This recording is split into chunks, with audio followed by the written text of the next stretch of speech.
Hey! What's the crack? Welcome to an extra hobby hangout in our interesting times. I decided we should do more hobby hangouts because I reckon there's people sitting at home and isolated with their miniatures to get stuff done. So I thought we'd get some stuff done. So there's myself, Skarnir, and of course we have Dimreaper on getting some hobby done as well. That's the crack, Dim. How are you keeping? Hello, hello. We're staying busy in these curious times. I'm going to be working on painting my pain boy a bit more. I have an interesting concept to do with him. Don't know if it'll work or not, but if you don't try. And what about yourself? What are you working on? I am going to be doing some green stuff. Ooh. Some green stuff, which I've just finished doing a video for actually. Got a video. It's got a channel upcoming. You know what I mean? You could copy paste that in the comment section there. You know what I mean? I could do if I knew how. It's like, what's your channel link? It's like, copy paste and away you go. I might be able to do that. I mean, it's probably going to make more sense linking it in tomorrow anyway. Oh yeah, I know. I'm well ahead of you on that one. I've got that ready to rock and roll, and Hey, we got people. that one's ready to go. Who have we got? We've got Hans Gruber. What's the story? And we've Der Riekende Teufelsbringer. Right, from the Deutschlands, I would assume. What's the crack, gents? Are we all looking forward to our new releases coming out? I've done pre-orders. We won't go into too much detail about it here because we're going to. I think I need a smaller brush. Don't think we're going into too much detail about it here, but we will glaze over. Well, we're going to go into it in mind-numbing detail tomorrow, aren't we? Cause yeah. there's going to be 4 of us on stream. Me, you, Dreads, Devo. Yeah. Oh my god. The full house. It's going to be great. It's gonna be mad. Super entertaining. It's gonna be absolutely mad. Because in one corner you've got the 2 bald knobs who are normally quite sort of sane and rational. Sane and rational. You've got me and Dread who are the shit stirrers, right? It's going to be great. I can't wait. That's it. For anyone who doesn't know, I'm sure if you guys are watching now, you're probably like regulars. We're doing the hobby hangout, the usual every 2 weeks hobby hangout. 9 o'clock tomorrow on Sunday, which in Germany is Germany an hour ahead of us? I think Germany's an hour ahead, so it'd be like 10 o'clock. Coil's here. What's the crack? Coil, Squig Boss, Mad Knobs.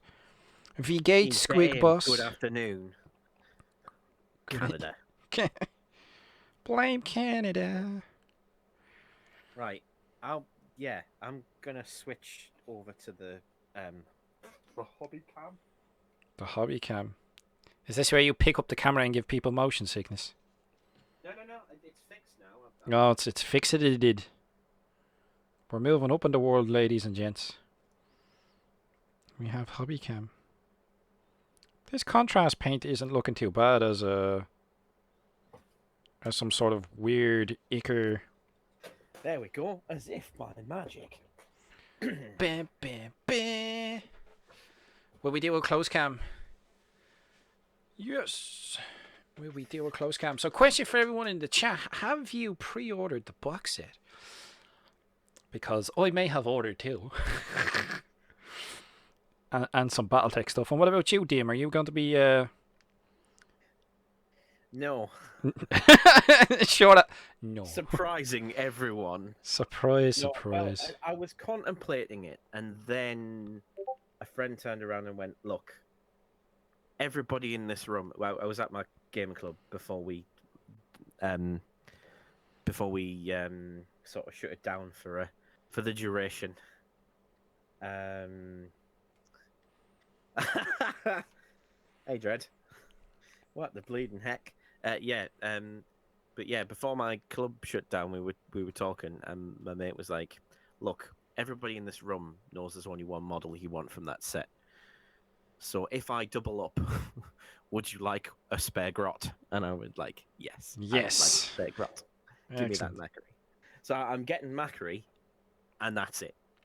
Well, I don't. he comes on the Glasgow sprue. Like I I'm thought they would have done it separately, Yeah, but I'm guessing I'm probably going to get the book, but because I'm such a cynical git who's you been burnt a cynical. lot by but being Never. burnt a lot by Games Workshop, I'm waiting to see what the catch is, if there's a catch, of this Grot army Oh before my I god. take the plunge and buy it. I'm looking forward to tomorrow. I am. My god. You're gonna have your tinfoil hat made for tomorrow, right? Dread was here. What's this crack? What's the blade neck? What's the story, bud? Ready. He's got his red hat ready and all. I love it. I love it. His red hat, his tinfoil hat. I can't even think. I'm that excited. People have been losing their minds lately. It's great. I know I'm even painting orcs. What's the world come to? I don't know. This weird yellowy is kind of. I don't know. What about you? It's a topic to talk about. What do you think of like orc blood? I've never really thought about it as red. Well, Andy C, the good old Andy Chambers, did do a whole sort of article about why it's red. But Oh, so it should be. well, my perspective on what color orc blood is whatever color your orcs bleed, and if you want them to bleed purple or the color out of space, that's your choice. You know, The colour, that's a great story though. really is. I'm guessing the new film's going to be trash because. Oh, that's right, yeah, they're making a film about that, aren't they? Oh, it's already out. It's already out somewhere. I need to get into the habit of doing this. Because I watched the film that kind of reminded me about that a little bit. It was called, up on Netflix, I was watching, it's called 1922. It's a story by Stephen King or something. That reminded me a little bit about it. But there's no, like, alien entity from space. But I think I bought the book. There's, like, I didn't know anything really about the Cthulhu mythos apart from the fact that other gamers talked about it. So I'm like, who is this Lovecraft git? So I bought a book that had a few of his short stories in it, and I was like, oh, this is actually pretty interesting stuff. A very racist man is the answer. Is he? I don't know. Well, it's complicated, like most things, but yeah, he was very, very conservative, very kind of fancied himself like of kind of American English aristocracy. Desperately wanted to visit England before he died. Talented writer, quite racist. Was not aware. I have been filled in. There you go. Yeah. He used to call like Russian immigrants subhuman. Oh, all right. Wasn't a fan of the Slavs, was he not? Yeah, we can't talk about the name of his cat on this podcast either. Oh my god. Jesus. You railroaded this one, bud. Didn't take you very long, did it? Good stories though. Stories are brilliant. Yeah. I don't know. What do people think of these contrast sort of yellow ichor? I wanted to try something a bit different. I might have to put a gloss over this Pain Boy. I can see Pain Boy as being useful again. With all this new stuff coming out. It'd be interesting to see what people think of stuffs. Don't know whether I should put a gloss over this or not. But I can see a lot of stuff being used again. Big Mecha Custom Force Field is back again. But like I said, we won't go into too much detail about it here and now, but we'll see what happens. Yes, for the new people in the stream, we've got a forfeit tomorrow, don't we? We've got a bumper live stream tomorrow. That'll be full of mad shenanigans. Steve, I don't know what gonna hit him. Steve, I don't know if I'm gonna have a channel by the end of it. You know what I mean? I'll probably be banned from YouTube. God knows. Between you and Dread, it's gonna be absolutely mad. Yeah, shut up, yeah, lol. Yeah, look at him giving out just because he can't join in yet. Let's see. He's pointing at the chump. Tell you. But you have to chomp that dread. So you're not buying the box set. We'll talk about the box set at least. So you're not buying the box set, but someone sorted you out with a Yeah, I'm getting a Macquarie out of it. Yeah. Sweet. Well, that's good at least. Like I said, I pulled the trigger on 2 of them. I bought some off of Discount Retailer from the UK, and I'll be looking to probably sell off the wolves bit, or yeah, probably sell off the wolves part to local wolves players to get some money back off of it. But you know, it helps when you don't buy full retail. You know what I mean? You know what I mean, bud? I think 105 is quite steep for what's in there. Well, I didn't pay 105. What did I pay? Yeah. I think I paid. What, 20% less? So it'd be what, like 85? Yeah, but what? It's probably like, even if we go to Games Workshop. Let me have a quick look here. I'll get my arm in the way when I talk about the prices. Yeah, good. I reckon it's about 130 over here in euros. Since we're in Euroland. Take care, Dread.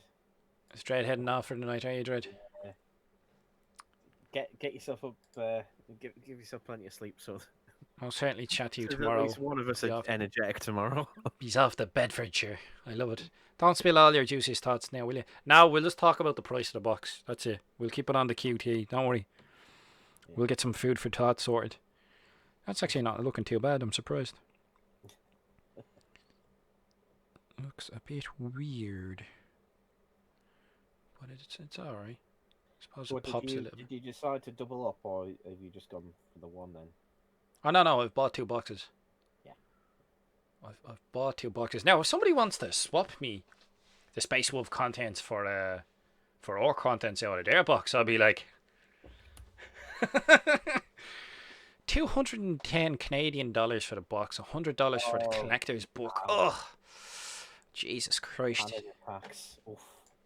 Steep. Let me see. Hold on. I mean, I think only the Australians get screwed over worse by Game of New Zealand dollars, 347 of them. Oh yeah, New Zealand. I'm guessing New Zealand gets. New Zealand, I think, get the worst. 140 euros. It's 140 euro. I didn't spend that much. oh no, I didn't. Even with shipping. At that point, that's basically the same as pound. So. 140 euros. No, I think like 105 pounds is a lot cheaper than that. Hold on.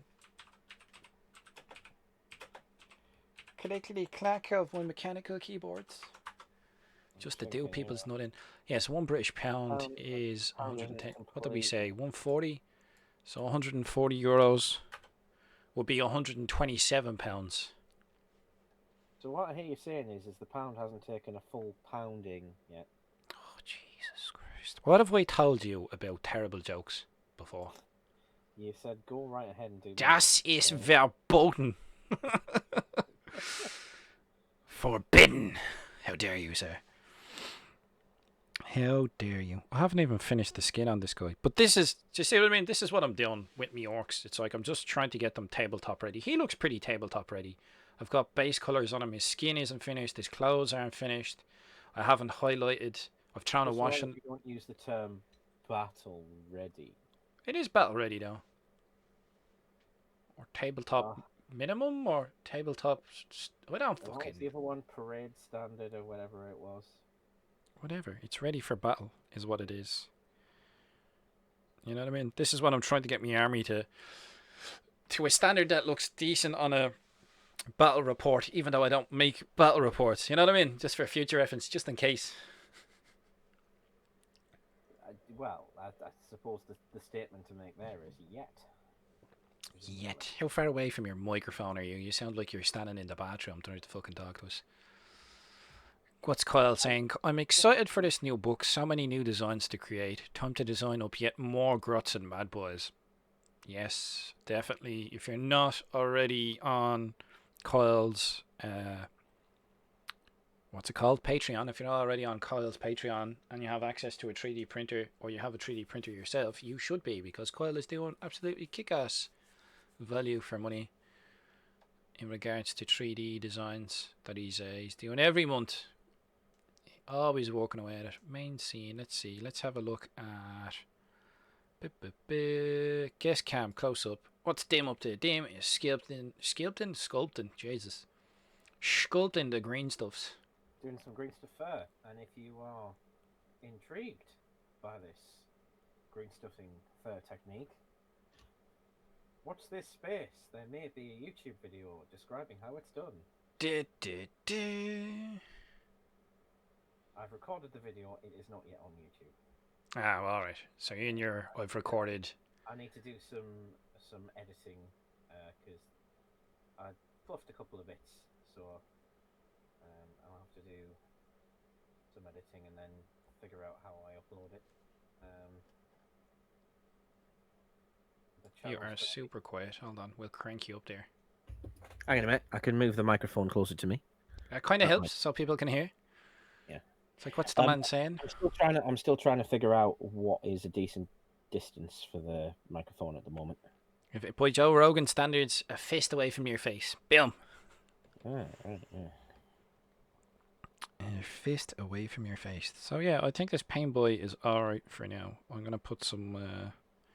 Who wouldn't want to be fisted by Joe Rogan? No, Jesus Christ! Now you're alright. You're not in that. I think you've taken the fist. It's like distance from microphone type of thing. You've ruined it. You've ruined it. You've ruined it. Not that this channel is family friendly, you know what I mean? But you've ruined it. So yeah, okay, I think this guy's alright. I need to put a bit of sand on his base. We might as well do that now while I have him out, now that I'm thinking about it. Get a bit of super glue, put a bit of slate on his base, do a bit of hobby for everything. I don't even know where to set up the web palette. Probably be for tomorrow's stream when we're doing hobby. Can Dim come put the closet, please? Can't hear him. Yeah, trying to listen in bed on low volume and it's up and down like a yo-yo. Ooh, ooh. Right, well, it's right next to me now, so... It's like, I need to hear Dim's voice. I can't sleep otherwise. That's dread right now. It's like, his bitterness soothes my soul. Dorothy. Come here till I abuse you. Let's pick some slate to put on his base. Yeah. Now, normally what I do with these guys is I just use slate and I use sand and then I paint them like an ash and grey, like this kit, and then I do a dry brush of Longbeard grey. So even this guy is not fully finished yet, and his drill's not barreled because I don't have a pin drill thing. I need to order one. I gave my one away to a youth in dire need of some hobby supplies, being the kind spirit that I am. Here, Gran, now, tell me a story about orcs. Go on, Dim. Tell him. Story time, Dim. Story time, story time. Once upon a time.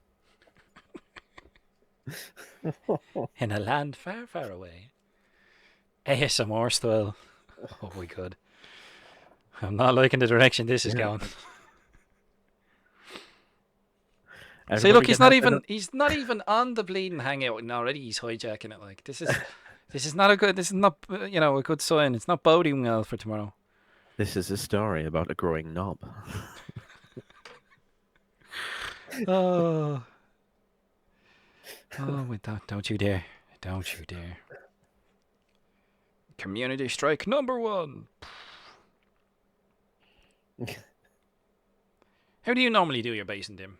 How does everyone do their basing? Realm Weaver Gaming. Badly? It's something I need to get better at, which is why I've made this base. Yes. What in the sweet baby Jesus is that? So some of it is from some Hold Lord on. of the Rings. We'll do a guess close up there so people can have a look at this. Yeah. Ha! Is there like bits of Lord of the Rings terrain? There is indeed bits of Lord of the Rings. This bit is from Water in the Water, I think, and then the rest of it is brown stuff. So it's a similar putty to green stuff, but it's firmer as you sculpt with it. So sculptors use it to make weapons and stuff. Although I personally don't like making weapons out of it because it can be quite fragile if it's a little thin. These have helped the stalagmites of Tights? Yeah. I think tights hang. I think like it's the mnemonic to remember it by the tights hang. So like yeah. I think like yeah. So or if you want a filthier one, tights go down. And like yeah, these were quite easy to make just because of the properties of brown stuff and the rocks. Rocks aren't great, but they're not too bad. Definitely better than my usual standard of basic. Normally, I just like I was quite relieved when the technical paints came along because I generally just did. Oh, cheers, Jaron. Yeah, I normally do really, really bad bases, but that's generally because I don't try to make them look good, which is something I'm trying to fix. I'm trying to get better at that. So this is the first time in quite a while that I've actually just done anything more than just the old PVA, glue some sand on a base, paint over it, you know, But maybe it's put a couple of details on it.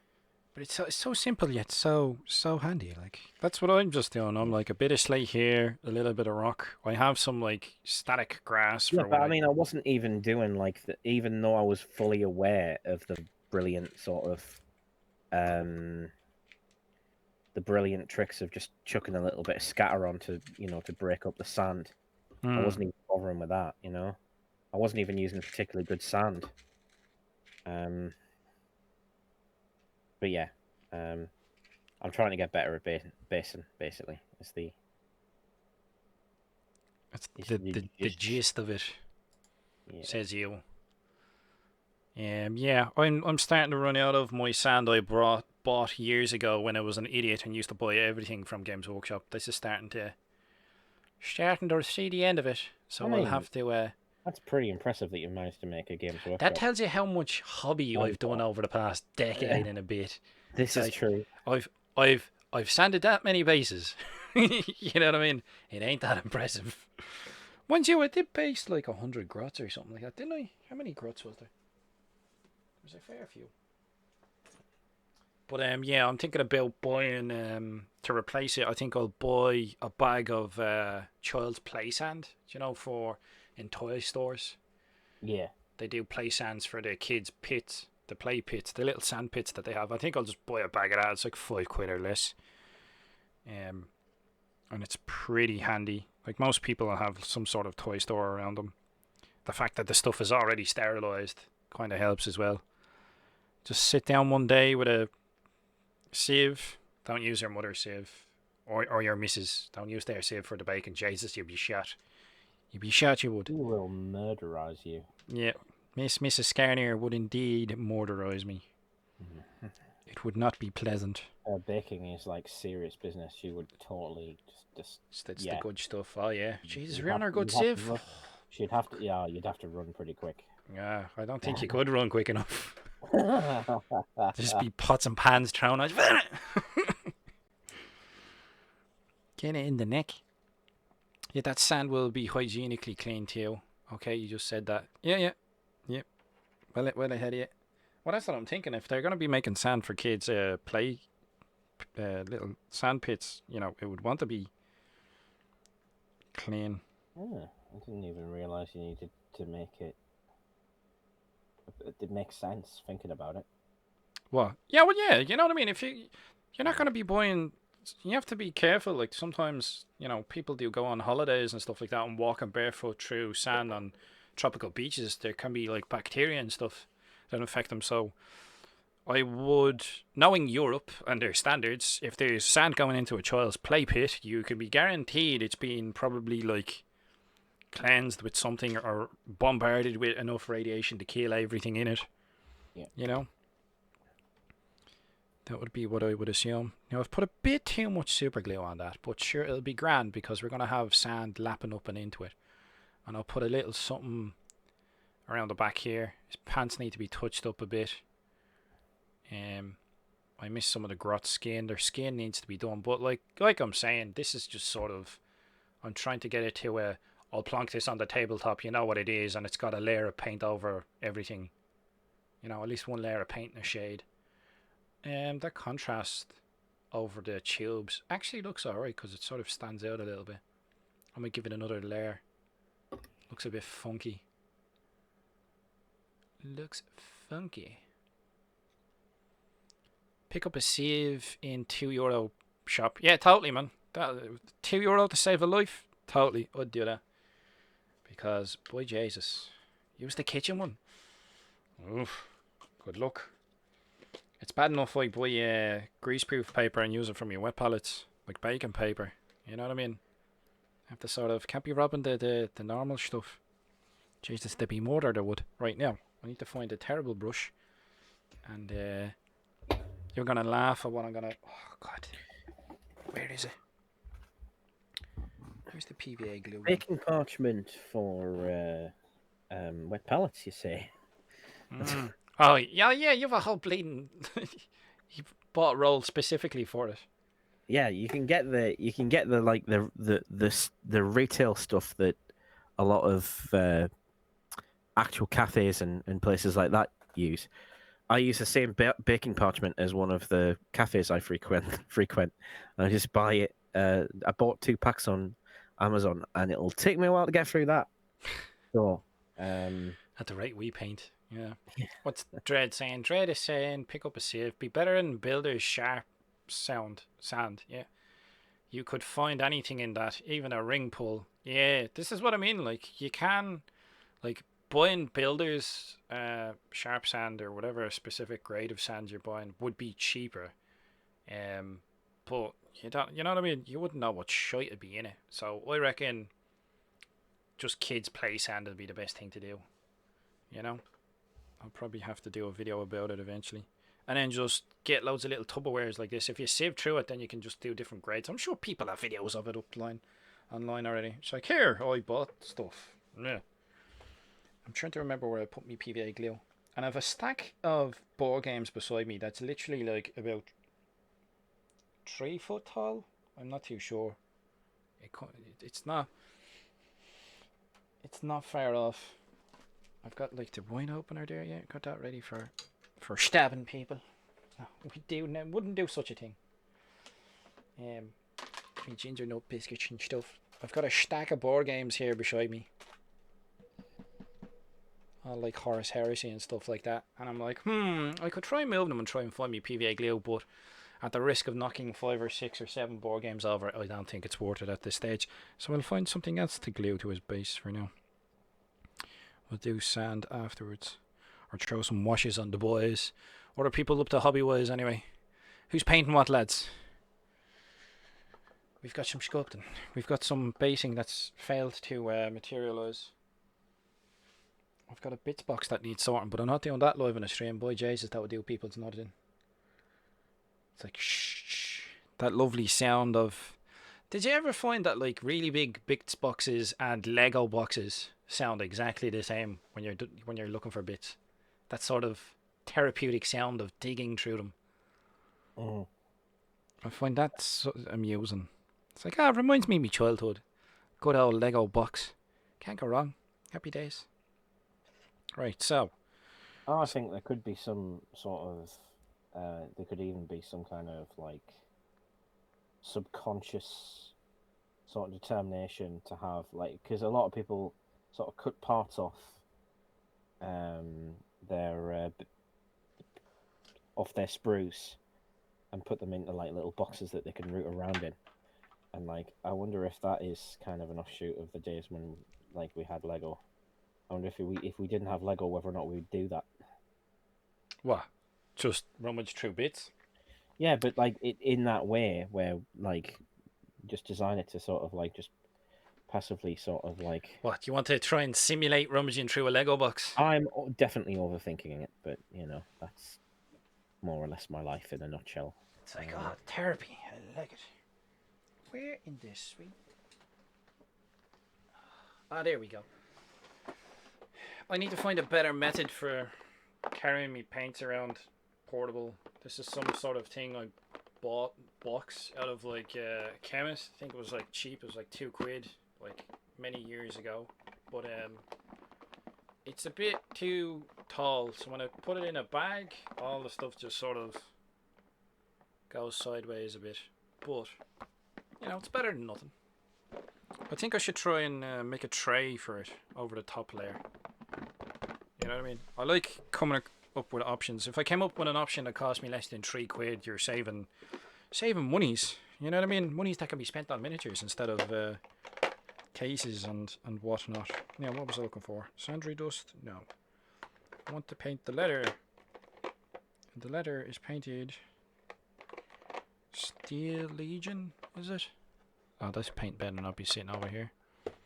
No, that's Sandry dust. I have a lot of Sandry dust. I noticed I used a lot of Sandry dust on my orcs uniforms. Like a lot. Oh, it is Steel Legion drab. Haha, that's what I was looking for. I need to find the Vallejo equivalents of all it is when I start running out of them, because £3.70 a pot. £3.70 a pot. Sweet Jesus. What, the regular ones? €3.70 a pot. The regular ones. In the words of Oscar Wilde, fuck that shit. I think these are like $6.30. The contrast ones. I didn't buy these. I traded some miniatures with someone. Miniatures I was not using, and I was like, ah, sure, fuck it. You know? Yeah. Why I mean, not? not only are GW paints horrendously expensive, they are also the crappiest pots. Oh, their pots are terrible, man. Now that I mostly use Army Painter and Game Color, like the whole idea of just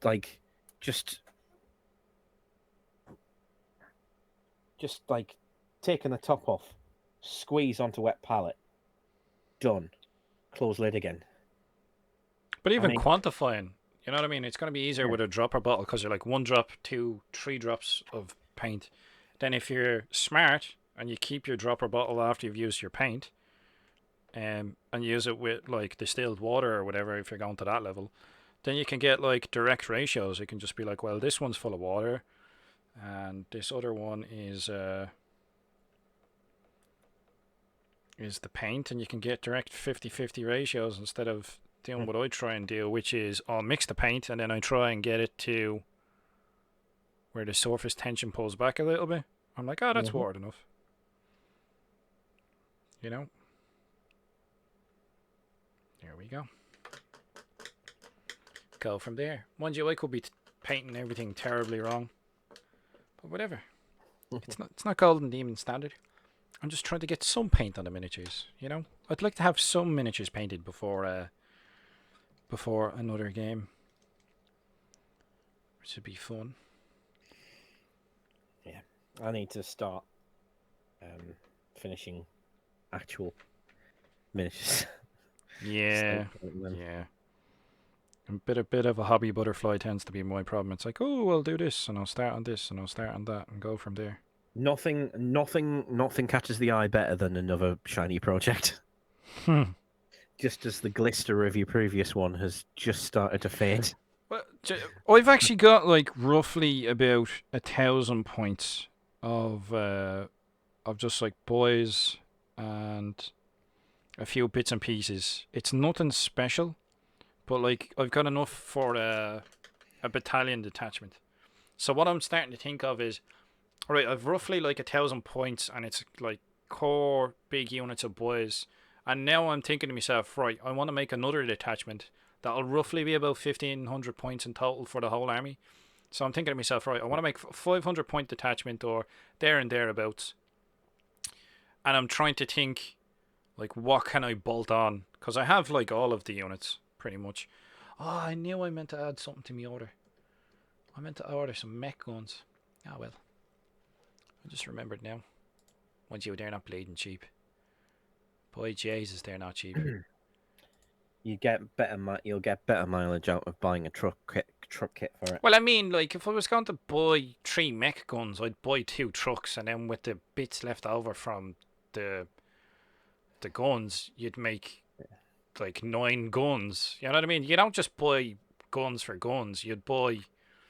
They're 22.50 a mech gun. Jesus, they are expensive. In fact, they are more expensive than a truck. I can't believe that. The truck. I think the truck's the best orc kit. I definitely do. I think the truck is the best orc kit that they've ever I mean, made. probably according to Games Workshop, they probably think it's the worst kit that they do. No, it's brilliant, man. It's so modular, like. Well, yeah, that might be why they think it's the worst. So modular. It's awesome sauce. Like, yeah, but I mean, it was interesting. I remember vaguely because when it came out, like it was so positively received. Like I remember, like on the days in forums, just like it was really positively received. Wasn't there like months upon months of Yeah, conversions and chops and changes and yeah. There was one issue which a few people complained about, which was that to do with like a bit of plastic on the driver was kind of wrong and it didn't fit exactly right. oh But yeah, obviously, the C it being was a it?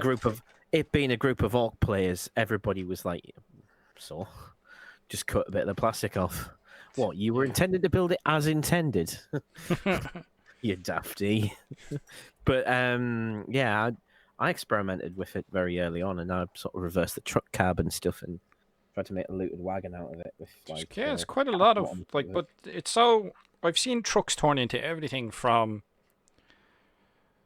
artillery pieces to literally doors of a fort, to trucks, as in like truck cabs and elongated cabs. There's a bit of everything, man. Recently, I was quite impressed. I saw I can't actually remember where I saw this, but it caught my eye probably on one of the Facebook groups of just someone had taken the whatever the flipping Death Skull buggy's called. Is it the Snazwagon or something? Snazwagon? Yeah, I think it's the Yeah, Snazwagon. kit I bashed have one that. here. It's over. Look, it's over there. Like kit bashed a stretch version of that using the truck kit as well. So melding the truck kit in with it. See, Dread, I do have your prize. It's here. It haunts me. It's like, why didn't you bring me? I forgot you the last time. I'm sorry. Give it out to me. Not Dread, the buggy. The buggy's like, I'm not supposed to be here. I'm like, I know. A stretch one. You'll have I to. was gonna say Dred's probably asleep at this point. That's probably why he's not. He was busy counting sheep, so Yeah. maybe. His ASMR request went unheeded, so he's probably bitterly disappointed. Yeah. You can try paint some miniatures, mate. Well, That'll probably put you to he's sleep. a Londoner. He's probably not had much practice counting sheep. So Surprised he knows what they look like. Mind you, he's lived out in Galway long enough, so yeah. you know, not that it's infamous for sheep. I think the only place I really know of that's sort of infamous for sheep would be like Wales and Australia and New Zealand, those type of places. You get a lot around here.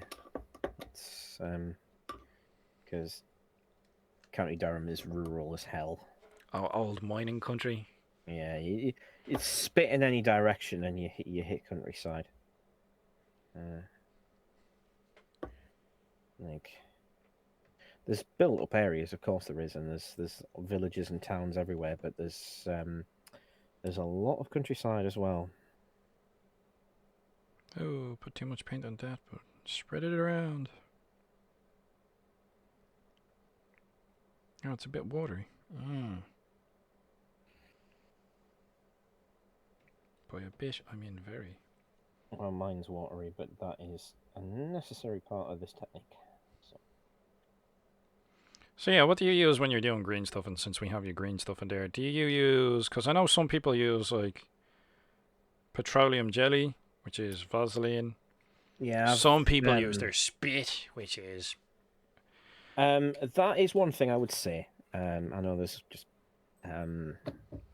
I'll say all this again tomorrow when there's more people watching, but I would never recommend spit for tool lubrication.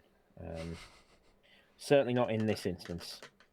It's got its admirable uses in other tool use, but in this particular instance, water or Vaseline. And it depends ultimately what you're doing. If you want the surface to be super, super smooth and you want the tool to almost leave no impact, so that you don't need to sand, I think the recommended technique in that, the recommended lube in that case would be the Vaseline or the petroleum jelly. But if you're doing like anything where you're trying to leave an imprint, I almost always use water, just because it it prevents it from sticking, and it's just. I always found with saliva, because I used to try getting by with saliva and just generally just found that it wasn't wet enough, and it didn't. It wasn't up to snuff. Yeah. Because the thing is like green stuff's hot. Like it's hot because it's done a chemical reaction. Oh, it's endothermic, is it? Yeah. Obviously it won't burn you when you touch it, but you can feel the heat from the reaction when once you've mixed the green stuff materials together. So Or exothermic, I think is the term. Exothermic. Something like that. I used to know the difference. Like I did a chemistry degree, not a chemistry degree. I did a chemistry A level at one point. I knew that, and just forgot it all. I, funnily enough, did physics back in the day, which is weird because I'm terrible at maths. But I was absolutely fascinated at the fact that you could measure gravity. I was like, you can measure this? What? Meh? I remember that specifically. Being able to like diffract light and look at frequencies, and it's like, well, if this diffracts this way, that means this. Blah blah blah. I find it deeply fascinating, but my incapacity for the realm of maths kind of renders me as someone who can only really be enthusiastic about science, but not really properly join in. Hmm. Um, Just pat the guys on the back who are good at it. It's like, very good deals, mate. Good deals. yeah. Keep Oh no, I love reading about tip it, and on. I can understand. I can understand the principles. I can understand it when it's being explained to me. I'm actually not that bad sometimes about explaining certain things, and I'm slowly, very, very slowly getting my head around relativity. But I probably need to hear the theory another 10 times and maybe I'll get it. But like, in terms of like pursuing it as a career, the door's kind of shut, definitely. So it's a shame, because when I was younger I wanted to be a geologist, and you need to know your physics to do To geology be a of any what? kind. To be a geologist. Oh, geologist. All right. Yeah. Your northern accent made it sound like a georgist. Geologist. I'm like, georgist? What's a georgist? I'm like, what's going on here? A georgist. All right, come on. Look at the difference between the old orc skin I used to do and the new orc skin. Tis different. Hmm. Oh, that's interesting. Just Dread saying about the hot water prolonging the Work time. yeah. So is that how like people get their Hmm. green stuff to be like super buttery? Is they'll like warm it up before they mix it? We presumably, yeah. Down there, see, look there now, lads. See, stick enough of this together, and we might come up with a decent idea. You know what they say? Enough monkeys. Sorry about whacking the camera there, gents. But yeah, what I was gonna say, yeah. So like, because the green stuff produces heat because it's reacted. Hmm. I imagine that because saliva is like not particularly moist, that basically like the green stuff just helps it evaporate so quick that it's kind of not often useful. I mean, it works if you've got nothing else, But for my money, you should always invest in like a small water pot. You don't need a lot of water, but if you can see here, I don't know how well it shows on the screen, but I'm sort of just kind of like got quite a bit of water. The other advantage, actually, I was mentioning this in the video that I was doing, is that if you use water, obviously the area that you're working on is wet and it looks wet. So when you're like trying to avoid the bits that aren't dry, like I haven't properly cured. You know which bits haven't properly cured There's because a they're nice wet. visual marker there, yeah. Yeah, yeah. Sweet. It's all the little tips. Like I'm. If you wanted to cure quicker, the easiest way to get it to cure quicker is in the mix. So Yeah, the you harder. You put more you blue mix and it, stuff, wouldn't you? you mix in more blue, yeah. And like for the likes of hair and fur and stuff, I think some people put in more of the yellow. Yellow. It is blue and yellow, isn't it? Yeah, it's blue and yellow. Or blue and sort of off green. Yeah. It basically depends on what you need it to do. If you need it to be firmer, quicker, then more blue. If you need it to be sort of more lucid, yellow. Right, so I've got 20 boys here and I've got them at different stages. So I've one unit and this one odd guy needs his skin done. And the rest of the unit have most of their skin done. So then I think I'll be doing the metal next. And then I've the other unit who's at the stage where this is what I do with them. I put on loads of base coats and stuff like that. And I get them to a half decent standard, throw some washes on them. And then in general, I'll leave them like this for the army. It's like base coats and washes. You read Dread's comment. Oh, I can see. Don't worry, I can see. So this is generally, this guy here is the standard that most of my army is aiming for. These guys are looking for some washes thrown onto them, but I've got loads of base coats done. This guy's actually got a bit more work done because I did different camouflage patterns on pants and stuff like that. So he's got a bit more work done. But eventually the end goal is to get the whole army to this sort of standard. So hold on. I've got me. Oh boy, Jesus! I've got my yard case. I have an yard case. I have a couple of yard cases, but I've one yard case that's full of most of what I got. That's either base coated or got most of the paint on them. And I've different units of various stages. So like I've a mob of 30 orc boys that are base coats again. So this is like my green mob. Eventually I'll do like green camouflage and stuff like that, but I'm just putting base coats on them. So these don't even have their skin fully finished or washed or anything. So I need to do a bit of work on them. And then eventually they'll all end up something like this one, where it's like they'll all have various camouflage, but even he's not finished. I need to drill his barrels and do highlights and stuff, but in general the army will look something like that. But I tried to do 30 of them at once, and that nearly killed me. So it did. Or killed the hobby flow, which was not good. So I've learned me lessons. Bite-sized chunks. Bite-sized chunks. 10 boys at a time. Get them to one standard and then another. You know? What about yourself, Dame? How do you chip through the horde? What, painting or just hobby wise?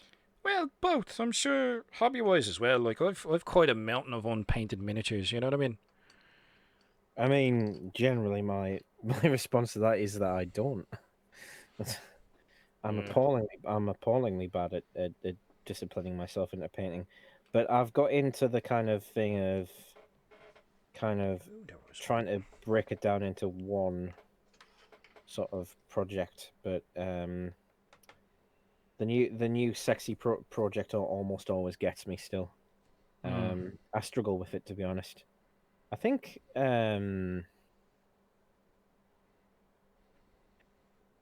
I'll probably get better at it now because I'm actually starting to get back into the swing of things. But back in the day, how I dealt with painting is that I just sort of set myself a goal of a certain amount of models a day, and I would do it in batches of 10. If I was doing a unit, I would do it in batches of 10. I'd do that bit of one model, put that to one side, whilst that was drying, on with the next one, on with the next one. I would do it in batches like that. Always batch painting. Just because it seemed the simplest way of doing it, really. Just getting them done. But that's because we're sort of painting miniatures to game with them. You know what I mean? We're not really sitting down to either intentionally just try to improve and experiment on stuff, but that'll happen along the way. I think like if you're gonna be batch painting, your hand-eye coordination will improve along the way anyway. Yeah. You know what I mean? I mean, I like nothing better than like a decent sort of individual character model that I can take time over and do individually. Sometimes do that. Put a bit more effort into them. Tends to be when I get my best results as well. When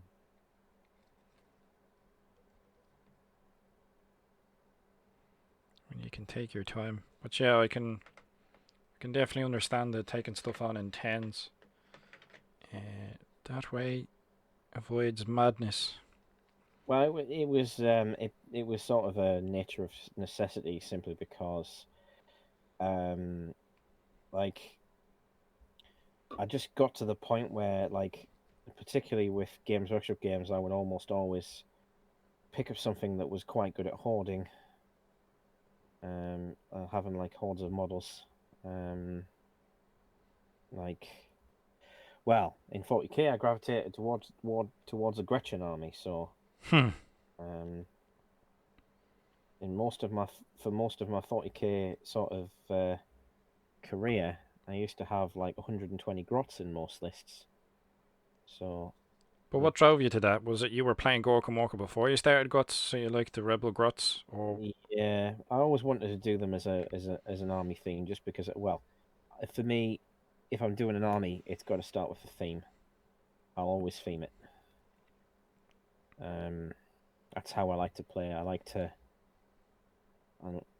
have like some kind of thing that ties the whole thing together in a sort of bow.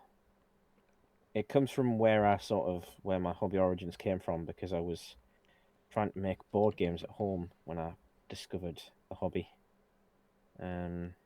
Discovered the minis, and I was having a look at the minis for the purposes of that making board games hobby. So like I'm always trying to find a way to be creative with it, and when sort of third ed came along, I was obviously I indulged some Space Marine play, because I was a teenager, didn't know better, and I sickened myself off Space Marines pretty resoundingly. And Orcs was my fallback, and I wanted to do something a little different. And I just remembered Gorka Morka, and I remembered the amount of fun I'd had with the Rebel Grots. It's like, yeah, that'd be fun to do as a 40k army, and it'd be unexpected. People like wouldn't see it coming. And I initially I was having sort of anger management problems at the time, and I wanted something fun that I wouldn't take too seriously. It was like an army that would probably get beaten, and I could just not worry about it. I could just sort of turn up and just play. It's the most successful army I ever made. I won more with it than anything else.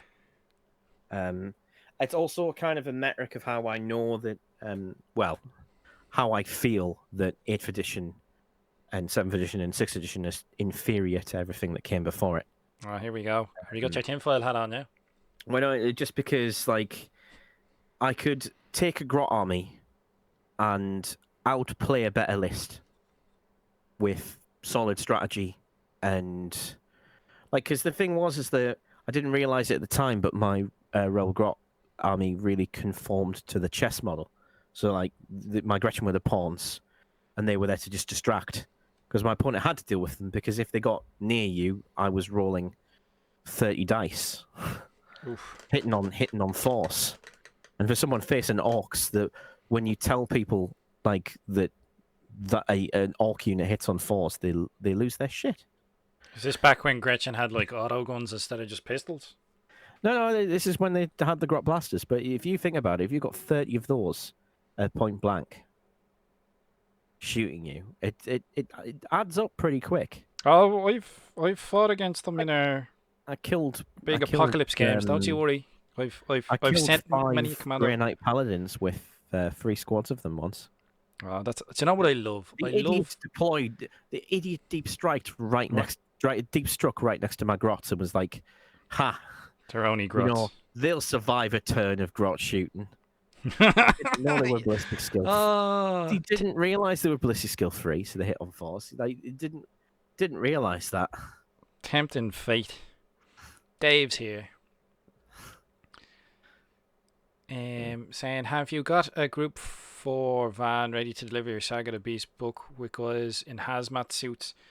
Ah, yeah, we'll just. I'll set up a quarantine zone. So the parcel will come in. I've got my mask. I've got me mask that I'm supposed to be using for the airbrush thing. I don't have set up, so I've got a mask. I've got Fortunately, a gloves. bunch of blogs have already spilled the beans. Oh yes, that's true. Yeah. Although the thing that's making me quite happy at the moment is the prospect of BS3 plus Grots. kilocans. BS3 plus kilocans. Yeah, it's one of the custom jobs. So you can add +1 to hit onto Death Dreads, kilocans, and something else. I forget what the other thing is. It might even be mech guns. Let's hope it's not mech guns. But you can do subcultures now though, Nah, can't you? it's not gonna be mech guns. That would be too good. But but yeah. Well, no, it's not even a subculture thing. It's custom jobs thing. You just buy it with Oh, if you take the mechs workshop thing, which granted is crap, but if you take that, you get one for free. So you get a custom job for free because you take that. And yeah, the idea of making a squad of kilocans hit on freeze is quite funny. what would you give? What would you give them though? Rockets? Anything, any of the options are good. Even the Grotzuka is no, it's not good, but it's almost good. Almost good. Almost. For a second there, I was like, "You feel Larry?"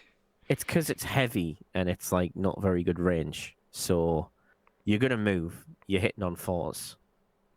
Granted, if you take the thing is though, if you go custom Mega Blaster or rocket, which is probably the best options for kilocans. Yeah, because the Mega Blast is D6 now, isn't it? Yeah, but here's the thing: you take that in the grot mob culture that's coming out, and you are re-rolling 1s to hit. Somewhat sidestepping the Gets hot, or whatever they call it these days. Yeah, whatever it is for the custom mega. So you're hitting on 3s, re-rolling 1s. Like, being perfect time to roll a load of 2s. Yeah, exactly. Now my luck. That's exactly what would happen to me. Like, All the 2s. But you were saying, what we know is that you can take Macari, but it's sets you 1 HQ and he's a goth. yeah, I mean, basically, if you can't, he would invalidate the grot culture, which is why he didn't come up as an option because he's a goth. Because they didn't Think. Yeah, It's like the 1 HQ you can take. Oh, sorry, lads. Yeah. Not happening. And the red goblin was an elite, and that And was look, don't fucking get me deliberate. started on that. That Don't get was- me started on that the was red goblin being an spite. elite. That was spite. is Ah, what but that just was. stop. Incompetence, I'd say. I wouldn't say spite. No, I'm going with spite. Of course you go with spite. What's Dave saying? Perfect job. You can use dust or bio filters with that mask too. Ah, yeah, these ones I can change the filters, because they just screw on and off. So I can put a different one on. You know what I mean? I don't throw the whole mask out. And if I wanted, I don't know, you can buy like carbon filters. You can get different ones. But yeah, gas filters. Yeah, yeah. I don't know. There's different ratings, but whatever. This one will work for particles and stuff. That was the whole point of me buying it originally years ago. I'm finding that amusing. I mean, I've ordered one from a certain popular hobby retailer. They'll be arriving soon. But the hobbyists have like a secret stash of stores that people aren't really aware of. It's like, shh, we use this for our airbrushing supplies, but we're gonna go to the shops in it. Dread's heading off. Good night, mate. If you take bad meals or boys, you could do a classic 4+ ard boys. Ooh. What's Dave saying? Dave's saying he's got a mouth and nose 3M mask and also a full 3M mask. I think some of the filters were P3 or P100. I have no idea what the difference between P3 or P100, but I'm sure one of them is a finer filter than the other. A dust filter is going to stop 99% of coronavirus because it requires to hitch a ride on dust or moisture particles. Yeah, I heard that. My mate in the gaming group is in LA Paz Hospital with coronavirus. It was a shock. He's out in a couple of weeks though, out of his isolation room. Alright. Hopefully he's doing well. I bet Dreadwell you got a World War One mask to scare old grannies. Good night. Yeah, the old World War One masks is like you had a mask and you had a filter going onto a cartridge that was normally like either hanging or just like in their belt or something. Wasn't that for the gas? To react to the gas. But yeah, boil filters. It's interesting times. They have all these like in my local stores they've got these massive plexiglass acrylic sheeting as like sneeze guards against for the cashiers. So you put your shopping in and then normally you'd talk to them or whatever, you'd be face to face with them, but now there's like a big sheet and there's a cutout section so you can pay with card and they sterilize everything, and as soon as you walk into the store they pump some alcohol into your hand, like you don't have an option. It's like, there you go, clean your hands, and then they have gloves and stuff. But like everything over here is all right so far. I heard things are a bit crazier in regards to people panicking and buying everything in the UK, but in Ireland it's well, it's all right. It's not like the British public need any help being idiots. They already are. Such a high opinion of your fellow man, Dim. Shit. Such a high opinion of your fellow man. I love it. Like, well, I've had plenty. We won't go down this path. Jesus, once he starts, there'll be no stopping him. There'll be no stopping him. We had the intelligence test a few years ago, and look, don't even mention the B word. I swear to God. I swear to God. Do what you want on your own channel, but don't be don't be going down that path over here. We're here for a hobby, to get away from the real world. Yeah, get our hobby on. It's now a bad time to say that coronavirus may very well be transferred through your eyes, so a mask might not actually help. Well, it depends. Don't regard yourself as invincible. Oh, not at all. Obviously, follow the medical advice of your relevant medical professionals of your country. Yeah. Don't listen to us. We haven't got a fucking clue what we're talking about. Yeah. So we don't. I mean, I've sort of got my foot in that world because I work in the care industry, but like, I'm so far down the pecking order. I'm slightly above hospital janitor. Slightly. So your proficiency in mopping is +1, is it? Yeah, I'm not expected to do it, but I might be if it's a reasonable request. If we've got any support workers or carers in the chat, they'll understand the concept of the reasonable request, because it's basically in every support worker contract. It's like reasonable. Well, that seems reasonable. All right, yeah, grand. That's like hotel contracts. It's like, oh, we're hiring you for this job, but really we can get you to do anything. Yeah. Within reason. And their definition of within reason and your definition of within reason might be two totally different things. Always funny. Fun times. Good memories. Ish. Wash. Oh yeah, I forgot you did work for a while. Oh, I used to work in hotels for a very long time. Yep. Sort of fell into that one, I did. Sort of fell out of it as well. But But it was interesting to say the least. Teaches you a thing or two.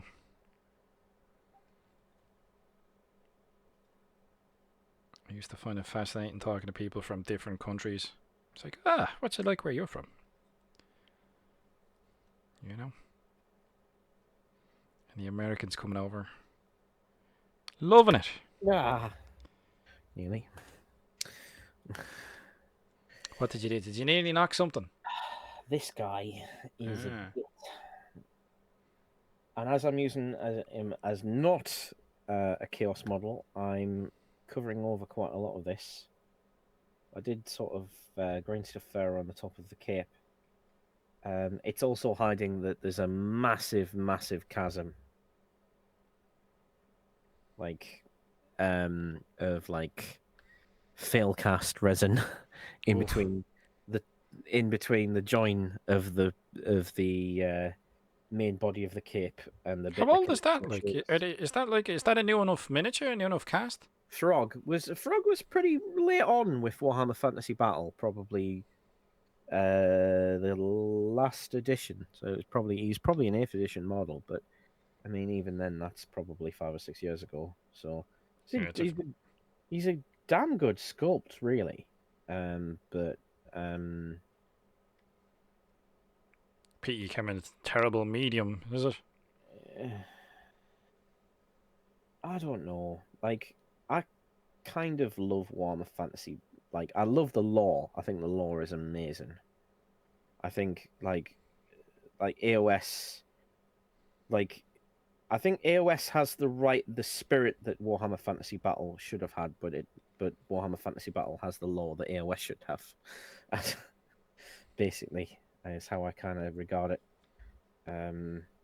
Well, give us an example then, because I stopped playing Warhammer Fantasy in 7th edition was the last edition I played. I Yeah. recently only just sold my 8th edition Warhammer Fantasy rulebook and magic cards to a chap down in Cork.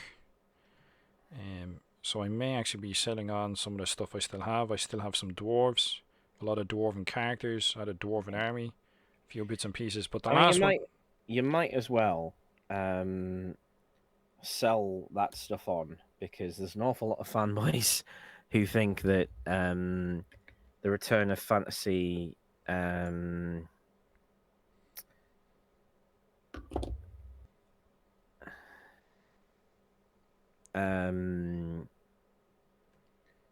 like it's yeah, it was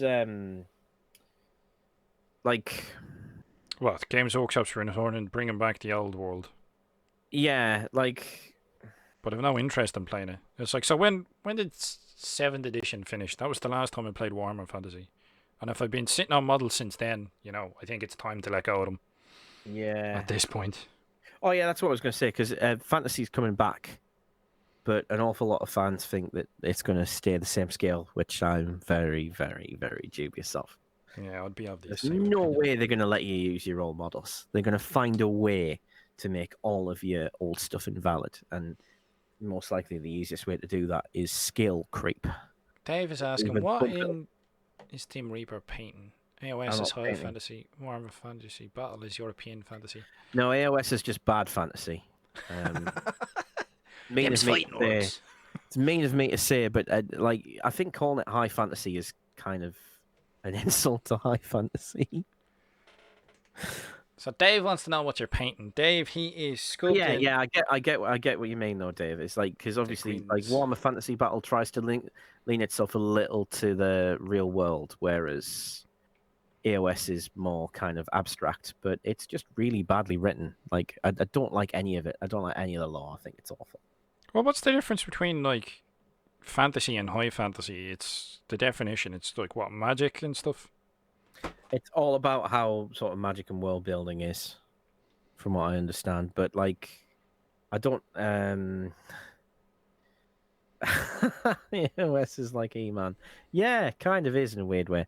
But yeah, like, I mean, the thing is like, about sort of 5, 6 years ago, I had an idea for a sort of war game and fantasy setting where all the different factions had kind of resonant-based religion. So, like, basically, whatever nightmares their people would have would be the shock troops that would be manifested by their god, like the demons, basically, the demon equivalent. And they all had kind of like an overall elemental theme. And I kind of regarded it as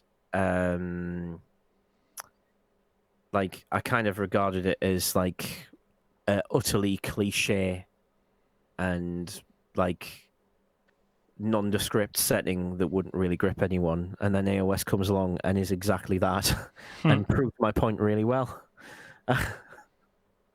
It's banal, and that's the best of it. And when you add in the really bad mythic style that they've gone to try and write it and tell it, What do you mean by the bad mythic represented- style? Like I don't, you know what I mean? and lore, it's like the what I mean by it, like they try to tell it like it's a fable. It's a very try-hardy style, but it just um um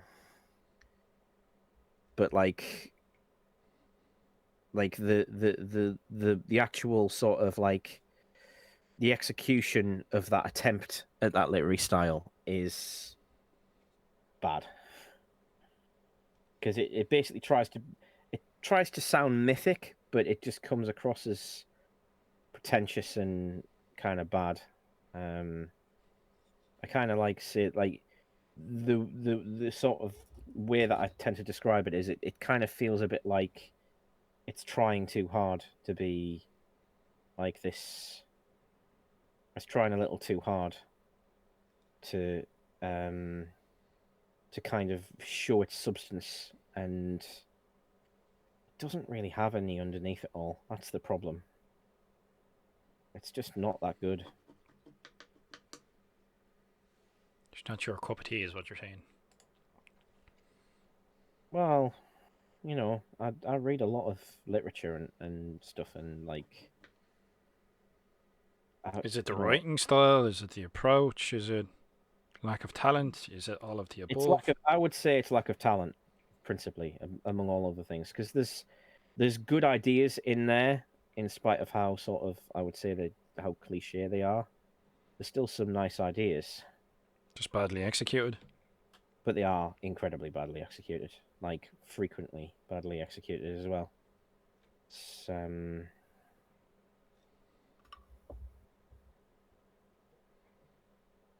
Interesting. it's much more of an acquired taste than Warhammer Fantasy.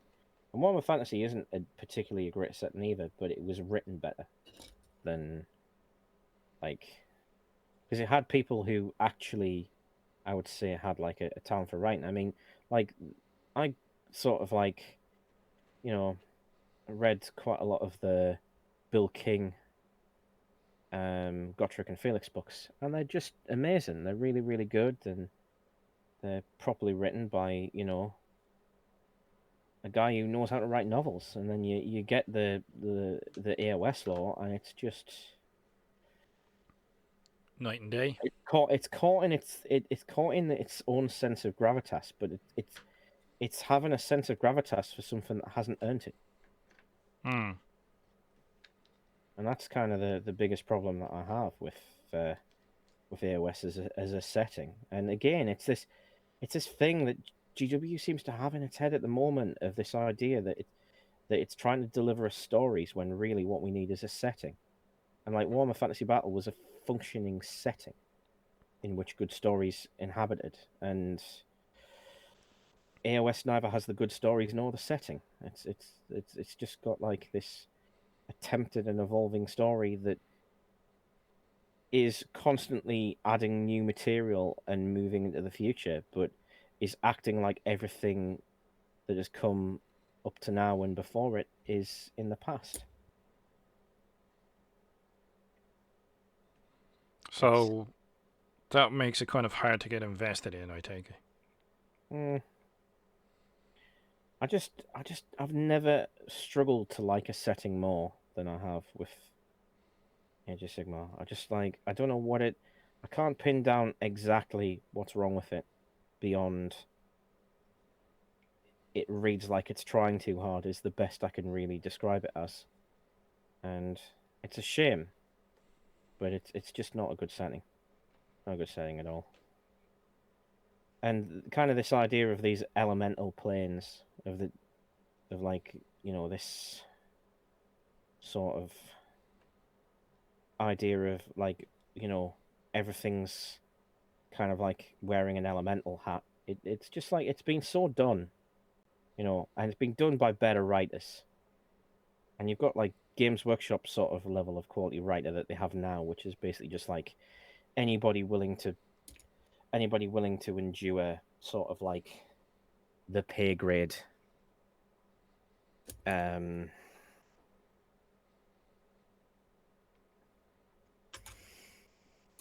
and it's just not very good. I'm not sure if that's the case, Dave, about the getting rid of is it lost the trademark to the name of many of the army factions. I mean, maybe, but like they're bringing it back. So, I mean, presumably they're still going to keep their maximum copyright names if they can get away with it. But This is it, like, though. I think it won't come if they're bringing it back. They won't bring it back under the guise that it was previously, because the whole trademark thing has a lot to do with it. Because Warhammer Fantasy was pretty much based off of Lord of the Rings. if they don't use the old world law for this, I'll be furious because that's the only positive I've got of it at the moment. Is the old law, because the old law's amazing and there's 30 years of it, whereas AOS might in 30 years be as good as Warhammer Fantasy lore is now. I doubt it, but it might be. Give it 30 years chance to get there. But like with Warhammer Fantasy Battle, you don't need to give it that chance. It was already there. It was, and it was good from the start. It didn't need as much help. But what's the metric, though? So if we look back at Warhammer Fantasy Battles, what was the setting like? What was the lore like 5 years into it, or whatever we are into Age of Sigmar? What was the caliber? What do Could you we mean by not use caliber? that as a barometer to What do you mean by caliber? You have to well, you know what I clarify. mean? Like, you're saying that I'm just being the devil's advocate here, but you're saying that like AOS lacks something, Yeah. but it's only so many years old. So, like, what was Warhammer Fantasy like when it was that many years old that Age of Sigmar is? Well, it was very bare bones in the same way, but the advantage it had is it didn't take itself so seriously, and it because it was like an awful lot of other fantasy settings, it didn't need to do as much work to be distinctive. It could fall into a nice line of we have a world, there are races, they are there, they don't like each other. And over the years, they sort of like played around with that and then developed the characters of the various races more and their history and their characters and things. And like, there's just something not there with AOS in comparison. I think the biggest problem that I have is that like it's just an unfeasible world or universe, and like just starting off with in the beginning there were some godlike beings from the old Warhammer world, and like then nothing happened for centuries other than chaos was everywhere, and then you've got the slow recouping, and you've just got this. Obviously, they're building in new concepts as they go, and they're obviously making it up as they go along. Yeah, but is that not with With all no, fiction, though? but like with a lot of fiction, you can make something look a bit seat of the pants, but behind it, there's a lot of sort of long-term planning. And Yeah. with AOS, I seriously doubt it. What was Dave saying? Yes, it's high fantasy is where you need less suspension of disbelief than high fantasy. You two guys, for example, live in Albion and Warhammer Fantasy battle areas. In AOS, you have no relatable homeland. True. The reason Warhammer Fantasy Battle got rid of it is because GW lost court case to trademark the name of many of the army factions. Is that the chapter house? No, it'll be probably something to do with the Tolkien estate. I think it might be that. Ah. 'Cause I do believe they had a run-in with the Tolkien estate before they bought the Lord of the Rings stuff. Because I Um, know that's why the Eldar were changed in 40k, because Eldar was a term used in Lord of the Rings literature. yeah. Stuff like that. Here's a little tidbit of information for you. Do you know that Games Workshop do not own the rights for Gazgul Mag Urug Thraka? They don't own the rights to that name, and they don't even realise it. Why, might you ask? Because Gazgul Mag Urug Thraka Is dark speech? yep, it's the orc tongue from Lord of the Rings. Now, if you ask me what it means, I'm like something something metalhead something something. Yeah. In the Mordor black speech, and I can't remember what it is, but I think it's called the Black Tongue or something, or yeah. something like that. So there you go. That's how little they know about their own characters, though. They don't even realise that.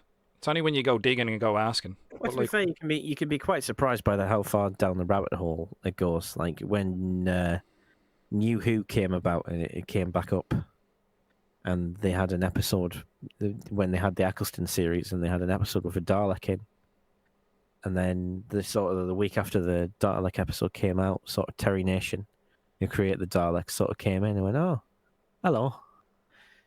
Did you know that the BBC doesn't own Daleks? I do." And like, "Oh." So yeah, it's like, yeah, well, we can come to an agreement. I'm not going to stop you putting stuff out, but like, yeah, you guys owe me money. oof. Man, shrewd. You figured out like the reason why Daleks are used sparingly is because every time they come into it, Terry Nation needs to get paid. Smart man. Yeah, he knew he had a good idea, and he's like, I'm fucking keeping that idea. That's mine.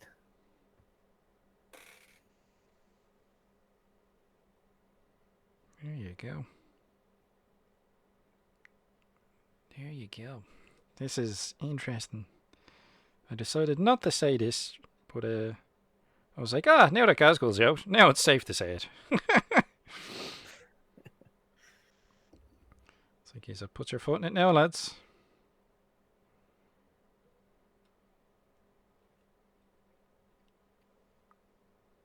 This would be entertaining. I'd love to see that, though.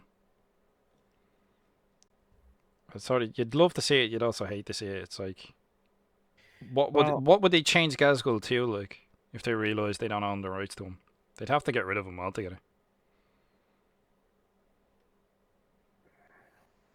or maybe change how they'd spell his name. I mean, they might even be able to argue it. But the thing is that it's that because they've had it for so long. I wouldn't be surprised if like um they had some kind of Oh, probably, yeah. They'd, yeah. stand their ground with it. I It's mean, just interesting. I'm guessing they to some extent get away with it because they've used that name for so long, and it's its own thing. Well, it's like if you made a name from Elvish from Lord of the Rings, does that mean that like they own the rights to that name, even though it's never been used in any of their books? It's difficult to say because you don't often get stuff. Well, you sometimes get like bands named after pop culture stuff, so I imagine it would be much the same as that. You've got like there's a pop band called T'Pau, and T'Pau is a character from Star Trek. So I like, was like, where's he going with this? Oh, Star Trek, right?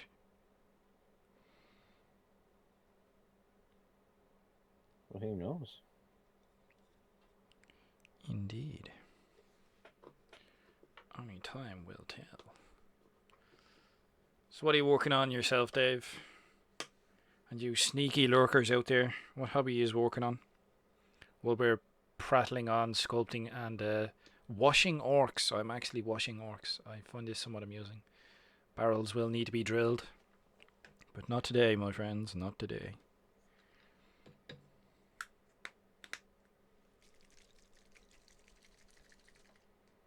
What shenanigans? Now, see, I think if I put like brown over these guys, it's not going to work out too great. This is like somebody older camo I tried. Yeah, it's not the May West. I might paint over it again. These guys need a lot of paint put onto them. They're basically at the like, oh, I've got their skin done. Because what I tend to do is I do skin, then I do uniform, then I do like straps and metal, um, then pick out teeth, and then other little bits of leather, bits and pieces. Throw washing them, and away you go. You know? The only thing I haven't decided to do on orcs is I haven't decided those. Do you know those hats with the 4 on the rim? I haven't decided what way to paint them up, but there's only like what 20 of them or something in the army. I'll do them all at once. I'll be like, oh, 4 gets painted this way, or something like that. Something to that I mean, line. it's quite easy when you've got goths because you just paint sort of black and white bands. Mm. It's quite easy to do that way. Go from there. Yeah. Dave saying, I do confess to being a slimy bar steward and currently doing Ultramarine Primaris Intercessor Space Marines just now. Oh, the cheese. I can smell it from here, I can. That's all. At least you're of the Well, you're of the frame of mind. You know what you're up to. You know what I mean. You're not ashamed. You're not trying to hide it. At least. Not trying to hide it. Building grots, good man. Hey, squillions of them. Have you been inspired by Games Workshop's post to build a grot army of your own? I mean, What? I've had a little bit of inspiration.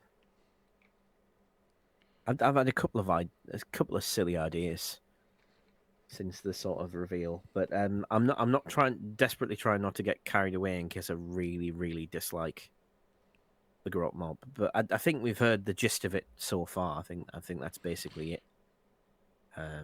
You get there's reviews out. There's like you know what I mean. There's the guys who are. I'm still irritated because people calling it a grot mob. It's not really because you've still got orcs in there. I'm not entirely happy with this. You're not sold on the premise. Well, I mean, at the end of the day, like I'd already made sort of like orc equivalent HQs that are Gretchen because I had to. So I've got like a grot. I've got a grot weird boy. I've got a couple of grot big mechs. They're not too difficult to do. Goblin shaman are great for both purposes. As weird boys. Yeah. Particularly the night goblin ones, particularly good for both. Although now night goblins is basically your only thing. Well, I suppose you got that daft Gobberpalooza or whatever it is, which gives you a wide variety. There's like 5 goblin characters in there that you could probably make various orky archetypes from. It is the Age of Sigmar stuff, is it? Yeah. I mean, the biggest problem you have is trying to find a way to match the stature of orcs, and I've done all sorts of things over the years. If you wanted to do sort of boys in sort of a grot horde army, the simplest way that I found to do it is to just use squid hoppers, and with some plastic ones. Now that we have plastic squid hoppers, it's actually reasonable. It's not too difficult. It's much easier to convert than back when I converted. In my day, I converted 10 metal ones, and that was as much as I could stand. You were like, no more. I can't take the punishment. No more, please. Yeah. There's no way I could. There's no freaking way I could have managed like 30 back then. Sheer madness. It wasn't even that much cheaper, to be honest, than it is now to buy that kit. And that goblin kit gets started. I'm trying to think whether or not it'd be useful to Goblin or Rebel Grot players. But the problem is like, what do you use the trolls for? That would see if that's your first question. I suppose you could use them as some kind of squig unit and put them in as an orc unit. But I mean, aside of using them as killer cans, and you wouldn't really need them for killer cans, They're a unless bit you big were. to be oh, you could use them as mega nubs. Well, you could use them as sort of snake bite killer cans, I guess. Could make do. some kind of sense. But you probably have to go through quite a lot of work to make that kind of thing work. But that's definitely a possible thing that you could do. And then what else is in that kit? I can't remember what else is in it now. What, But the Star Collecting set or the new? the new Star Collecting that's coming out for the Gloom Spites. Gloom Because Spike Gates. there's a couple of bits in there that's useful. There's a blatant thieving hands on them. Yeah, I can't remember what else is in it. There's definitely a squig mob, and obviously the squig mob would be useful. I mean, what exactly people would use them as, but I mean, like an orc player probably could use the squigs. And I was secretly hoping that it would like have an awful lot of hoppers in, because some hoppers and manglers, you could probably find a way to make that work. But there's not really a cheap solution. There was at the time, like there was a couple of sort of deal armies that were around about Black Friday that you could have got a fuck ton of squig hoppers around then. But like, be interesting to see like what people come up with now. You've got this grot mob out there, but I mean, you could conceivably put all sorts in. You probably want to maximize the amount of units in that particular detachment that have the Gretchen keyword. The problem you've got there is you definitely don't have anything in the HQ that fits, because Macquarie would throw off the. So hold on, how? Yeah, what are you gonna put in the HQ in that detachment that's gonna still work with grots, like snake bites maybe? But then your snake bite keyword stuff won't work, isn't it? They'll lose it. No, you can't. You can't use any clans. You can't use any clan culture whatsoever. So then, I'm kind of irritated because like they missed a trick with this, right? Because all you had to do was say that if you take this sort of subculture, you ignore the clan of any unit that you put in it, but they don't get clan bonuses. They just get the bonuses that are the only sort of bonuses that are in there are the subculture in that detachment. But because they haven't said anything about any particular clans, anything that has a fixed clan specification, you can't put in the list. You can't put in that detachment because it'll throw it off. sounds a bit weird. Which is incredibly dumb, because I bet, because you've got the Jet Boys unit, you probably want to take Zagstruck because he's the only character you've got with that flies, right? But he's probably what will he be? Is he Blood Axe? Zagstruck now, I think he's Goth. Is he ever Goth or Blood Axe, isn't he? Yeah. I think he's a Goth. You would have to ask Yeah, he's one of those two. But like, boxes. yeah, he's gonna throw off your allegiance, so you can't take him. It's incredibly dumb. Codex. I can get the Codex. Hold on. It's once again like great idea, not thought through. Poorly executed. The fact that we can think of this already, and we've known about the contents of it for a day. I mean, or the whole monster thing in Gazgul. People have been losing their nut over that. My God.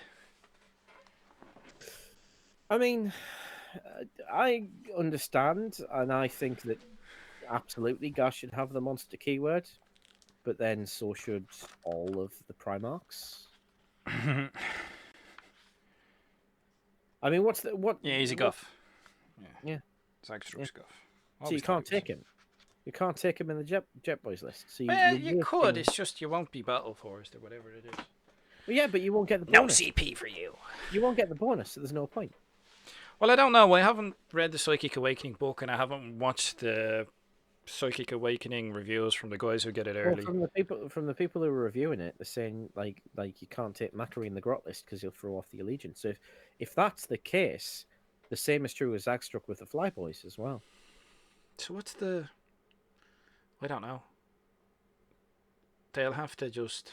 Because they've done it incredibly stupidly. What they should have done is go, your clan keyword doesn't matter, but you don't get any clan bonuses. That's all they had to do. They get this subculture instead. Should just hire me. I'd just fix everything. You hire you, Jesus. They'd never hear the Yeah. fucking end of it. Well, one thing would be heard the end of. This entire gaming culture would hear the end of 8th edition over fucking night. Because that thing's going. If they hired me, I'd get rid of it straight away. I don't know. I don't think that's how things hello, work in the big templates. GW land. I've missed you. Screw tournament players. That Give me definitely my wouldn't. You templates. wouldn't make you. They wouldn't let you over the threshold to work. Are you mad? Screwing over tournament players? No way. They make us all the LBQ books. Yeah. I'll lose me bonus. Yeah, but they've made the culture very sort of like monofixed because now you've got this whole thing of the tournament culture. Yeah, but it's only a problem if that's what you're playing with. I think your problem is that there's a lot of players in your local area who play like that. Yeah, it's kind of normalized it to an extent, though, to a little bit. Like. I know, I like can we were understand that. saying the I other week get about, you, like, but it all just depends on who you're playing a Yeah. game with. Like the last game I played against Finn was fucking great crack. I got my ass handed to me, but it was great. I mean, I've tried like openly criticizing people who take like nonsense lists. That's kind of been my way of like, if we're playing a new game, it's just like I just try to say, look, this is you definitely like, but they won't have it. They won't have this idea that like if you try to make the best thing the best list that you can possibly make using any kind of meta-analysis or like power lists or even like stuff that's probably going to get FAQ'd soon. Like they don't see anything wrong with it. They just don't. It's like Games Workshop's created a culture that entirely doesn't think that's a problem. Yeah, I know what you mean, and it bleeds out into other games. If you look from 5th edition onwards, that is the only outlook that got rewarded. So of course everybody thinks that's fine. Because the vast majority of people who play for 40k right now, most of them have been playing for no longer than 10 years. And within that time, you don't even get back to 5th. You get to 6th or 7th. It's crazy. And in that thing, like list building and like 10 years power gaming potency and meta and like exploiting the meta and exploiting wording issues, these things got rewarded and encouraged. So of course that's the dominant culture we have now. It's just of course it is.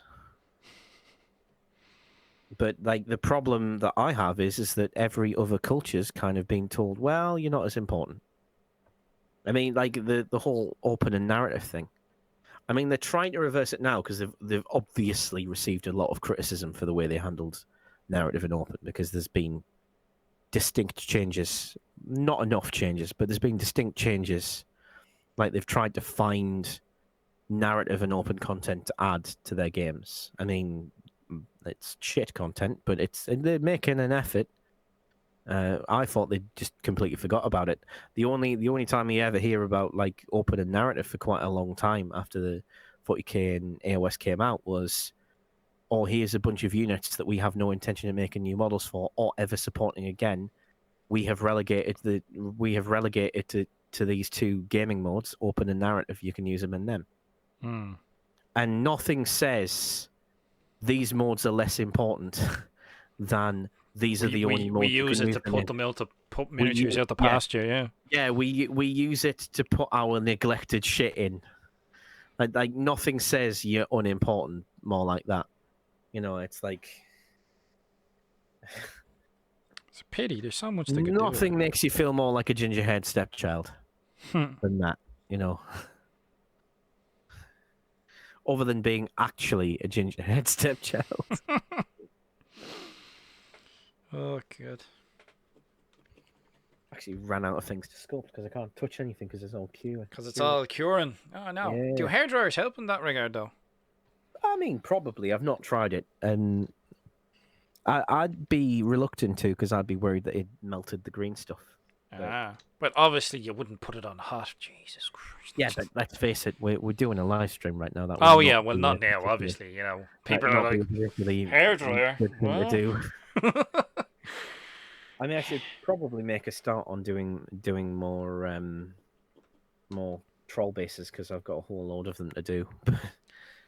See, the problem we have is as I give these guys like washes and stuff like that, they're looking fairly brown because the greys got brown over. You know, they look a little bit snake bite until I actually finish off their camos and stuff. I think I put a lot of brown onto them. So from a distance, it's like they're fairly brown, Skarnir. It's like they don't wash, pretty much. Or I wash them. Yeah, they're browner after I wash them. Give them a good scrub, I did. Bit of Agrax here, Chad. Away you go. See, I remember the days when blood axes were grey.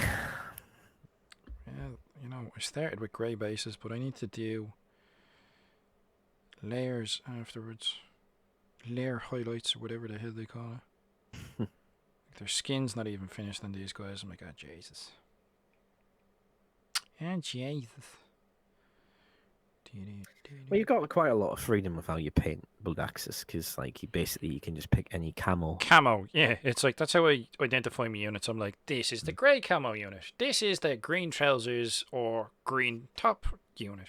Yeah. These are whatever. I'll use different camouflages to visually tie together the units. And it fits in really nicely with the idea of orc identity because it's that thing that orcs have where they like a certain amount of uniformity, but they like some individuality mixed in. I see. My thinking is there's camouflage across the army, which would be the visual thing that ties it. They're all in camouflage, right? But my thinking is that the boys will be wearing whatever camo the knob of the unit wears. Yeah, you know what I mean? Like, cause he's the boss. Or that family. Your mileage may vary as to whether or not you still in yeah. I mean, I can go into it in more detail if need be, but like in the sort of rogue trade days, you had this concept of the orc family. Yeah. And I think it could still work. I think it's still fit into Orkdom, but it hasn't been mentioned since. I think the only time I ever got mentioned was in Rogue Trader when reproduction was a very different thing to what it is now. It basically was just like orcs would get old, turn broody, wander into a forest, and then all of a sudden loads of orcs would appear out of nowhere. Knowing Rick Priestley, that was a really, really elaborate masturbation gag. But you know,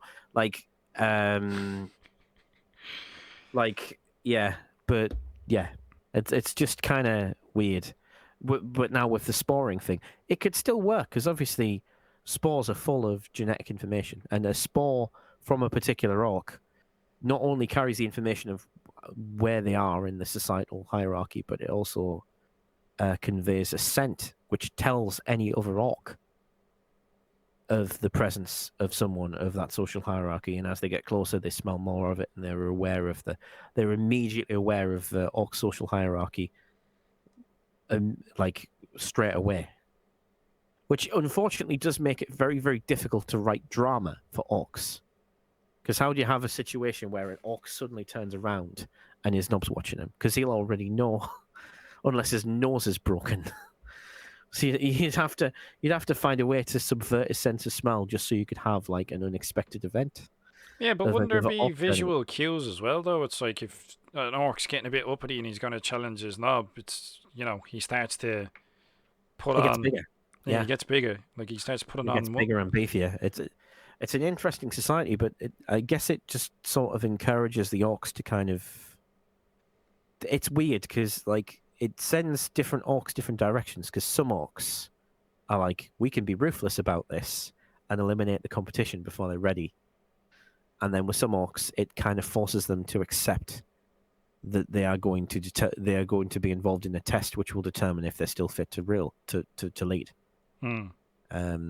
And it forces that out into the open for all to see, and it sort of makes it fairer in a certain sense.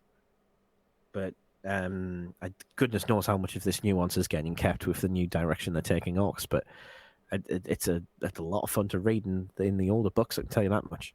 There's a lot of interesting bits and pieces like that, of the various things to do with social hierarchies and how it works.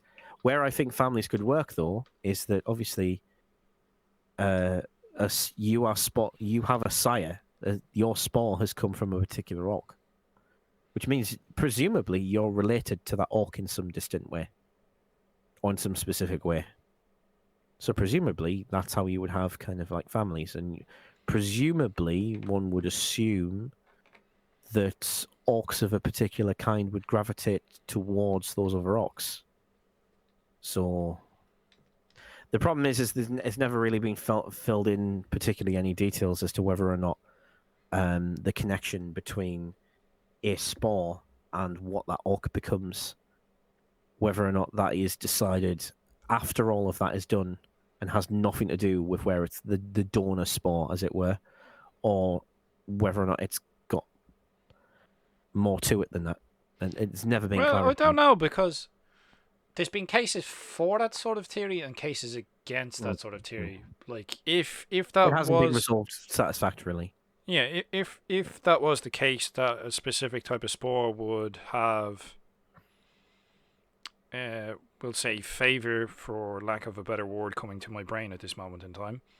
If it favored one Preference. specific Well, actually, favor works better than preference actually. or whatever, yeah. No, favor works better. If favor covers far more than preference, just stick with it. If a specific spore favored a specific type of trait in an orc, like mechs or something like that, if that happened in any cases, we'd see a lot more fractal sort of. There's a world of nothing but mechs. You know what I mean? Like, because it would specify or Well, you sometimes get that, but you But don't. that's what I mean. Like, because Gorka Morka was like that. You don't get you don't get that in a successful orc society. You get that in a not successful orc society. So is that then a sign of a flaw with the spores in that specific orc society then? If there's no war bosses and if mechs rule, and mechs are what happens in the society. You know what I mean? I think the society has more say over what orcs become than any external pressure. I think basically, like, there are overriding things. I think the thing is I think that the true answer is there's probably a bit of both going on. So sometimes you start off, the structure of spores is based on the donors and where they've come from, but like we already know that elements of orc biology can rejig itself to suit the society it's entering into, like an orc that's becoming a spore that's turning into an orc. If the orc population gets destroyed and decimated completely, it can regress its development into a snotling or a squig or a grot, as the society needs. Yeah, and start the economy. So for those, So presumably, once you get a functioning orc society, spores kind of follow that, because obviously you've got that, because it's resonance based, the resonance that it's reacting to. Because I think this is the thing, the core thing behind a lot of what orcs do and what drives orcs, is that orcs are reactors. They react to stimulus, they react to things. I think the entire reason why orc clans exist in the first place is to give orcs competition. That's the entire point. Orcs are designed to fight amongst themselves so they can figure out what works and what doesn't. It's entirely designed around learning to get better through conflict. All other factions view orcs as kind of like inferior because they're in fight, whereas I think probably the closer to the truth is that actually it makes them stronger that they're in fight. because they will fight amongst each other until an enemy comes along that they can react to. And an orc society will always be reacting to situations that's happening. And that creates the resonance, because the resonance reacts to what the orcs think. So an orc society will shape itself and perpetuate itself until it fails. And then it will just sort of coast along until some new rock gets, like a river, until some huge boulder gets thrown in and forces it to divert. And then the flow of the water will continue, but it'll just have to find you'll have to find a new path, to find a new way around. And Folklore 101, there you go, see? Yeah. But I think you need to sort of explain to people. Yeah, you've put a lot of theory into it, but I think you need to also explain to someone who's newer and doesn't really know about spores and stuff, like the fact that there's so much lore that hasn't been touched on for orcs for such a long time. Yeah. You know what I mean? Like the whole ecology thing and how spores work, and that it'll be fungus and then squigs. Yeah. And that the entire process is kind of like a designed ecosystem. Yeah. It's designed to kind of produce certain things. Yeah, because it builds itself from the ground up. So, like we're saying, it's like when spores go into the area, the first things to sprout will be sort of fungus, and then snotlings. And then squiggly beasts to eat the fungus, and then snotlings to tend to them, isn't it? Or snotlings and squigs are sort of in and around. It's been a while since I brushed myself up, so I could get the order wrong. But from what I understand of snotlings, not a lot is given away about what snotlings do. This is part of the reason why I think they're the brain boys. By the way, a lot of people say, "Oh, it's the old ones, the brain boys." No. Snotlings were the brain boys. Far more sense that snotlings were the brain boys. I mean, it might get retconned that the old ones become the brain boys, but when orcs were designed, that was that was the thing. Yeah, there was the old stories. Yeah, the fluff stories about. It makes just so much more sense how it came to be. Like, there is no shepherd race that was overthrown by the orcs that would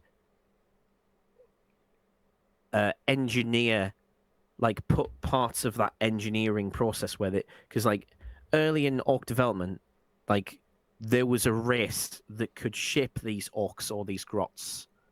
Like, they were called the Croc at the time, and like they could be shaped to all sorts of biological specifications as the society needed. And the brain boys were the ones who did this. They could do it at will to any individual or any group, and they could adapt them to what they needed.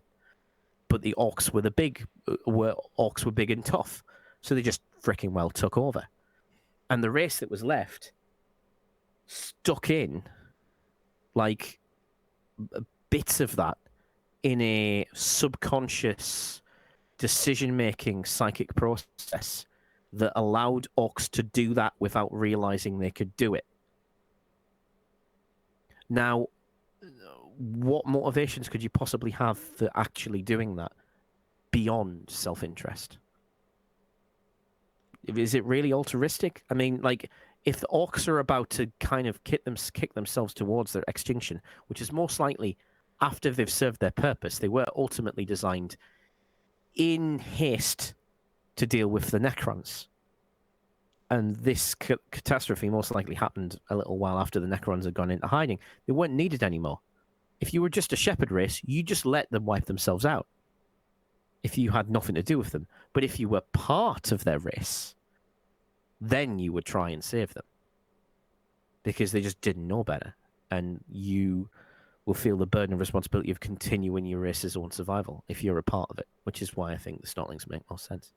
But snotlings, in the modern sense, are probably cultivators. They probably make sure the fungus grows, and they're probably responsible in some way for making sure that the fungus grows more plentifully than it otherwise would.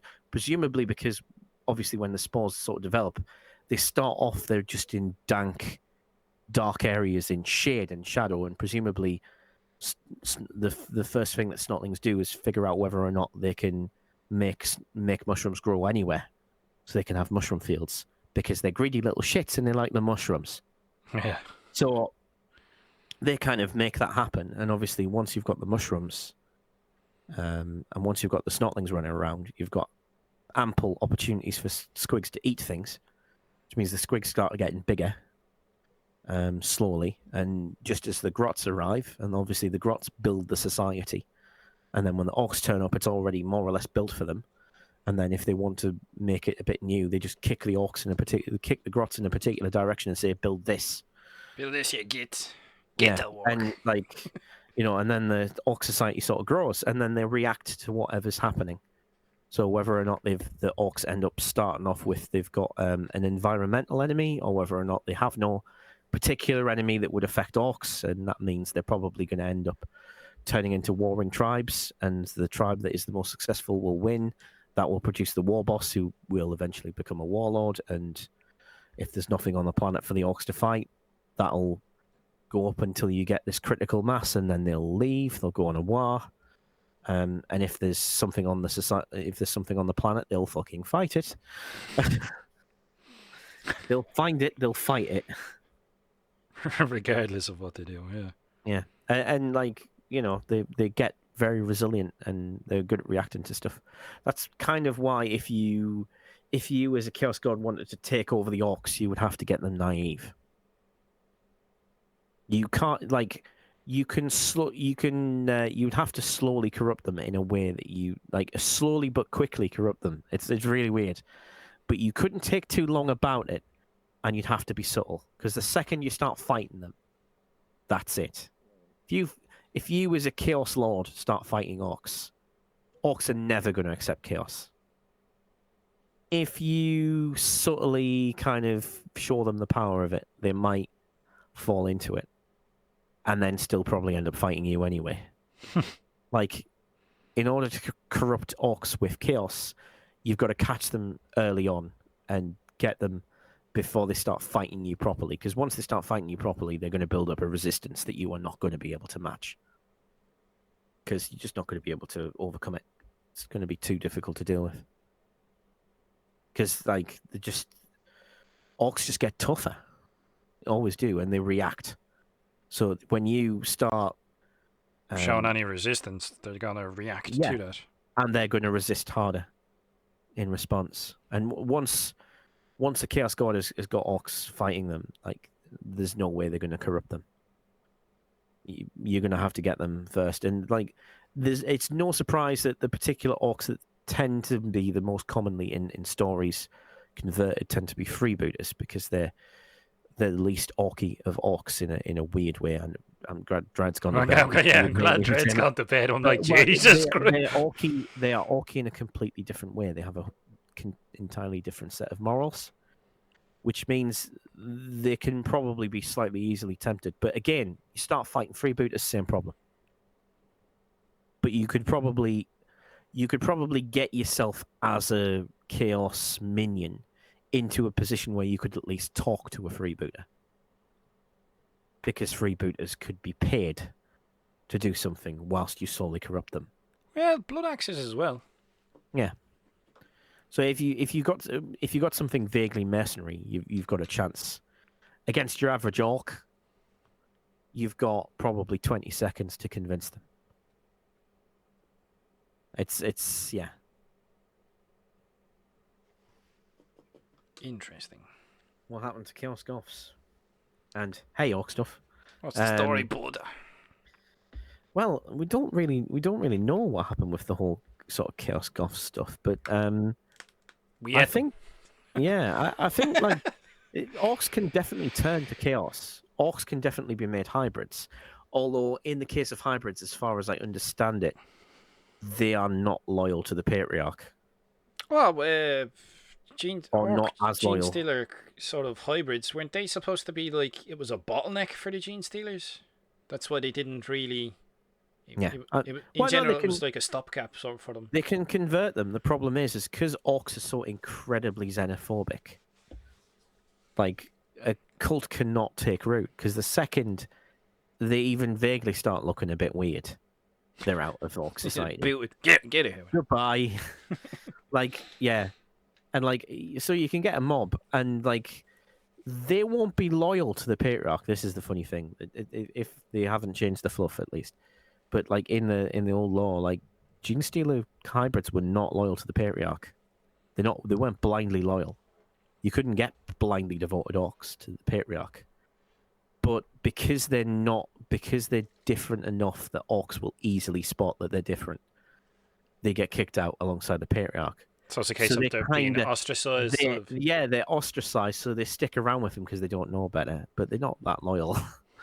So this patriarch's saddled with a bunch of orcs that do make him stronger, but he's got the awareness of they don't give that much of a shit. They're only with me because they literally have no better choice. They only live because they have no other choice. Yeah, but yeah, like there's definitely orcs that will turn to chaos. Absolutely, it's just it's unlikely. I think with goths it does kind of fit because like goths particularly are aggressive, and like that lends yourself quite well to Khorne. GW doesn't really like this whole thing of chaos interacting with all of the other factions in the way that they used to in Rogue Trader and Second Ed, where particularly in Rogue Trader, where chaos could be found in most other factions, including Genestealer cults. You used to have Genestealer cultists who worshipped Khorne and stuff like that, and they definitely downplay it. Yeah, they sort of. You don't really see it as much, like because you used to be able to take like ogres and beastmen and stuff in some orc armies in the freebooter book, wasn't it? Where you'd have chaos elements. Yeah. And most of the weird shit is in the freebooters book. Yeah. The freebooters book is quite good. It doesn't have a whole load of lore in it, but it's got an awful lot of army lists and some cool ideas in it. It's really useful. It's also got stuff like Gretchen bandits, which I've always liked. Vicious little shits they are. They're really good. I've always wanted Gretchen bandit rules for. I was writing actually some Gretchen bandit rules for 8th edition actually. It's pretty straightforward. They just got like they were just a regular grot unit, but they could take armor, so they could get a better armor save, and they could take better weapons, and they got a backstabber's rule. So if you attacked a unit in close combat that was already engaged with another friendly unit, you got a buff to fighting them in combat. Oh, because they were busy stabbing them in the back. Yeah. I see. And I can't remember what it was. I think it was +1 to hit, but thinking about it now, it probably would make sense to make it +1 to wound, because that would be funny as hell. 2, 4, 6, 8, 10. I'm trying to figure out what way I'm trying to paint some more of these orcs.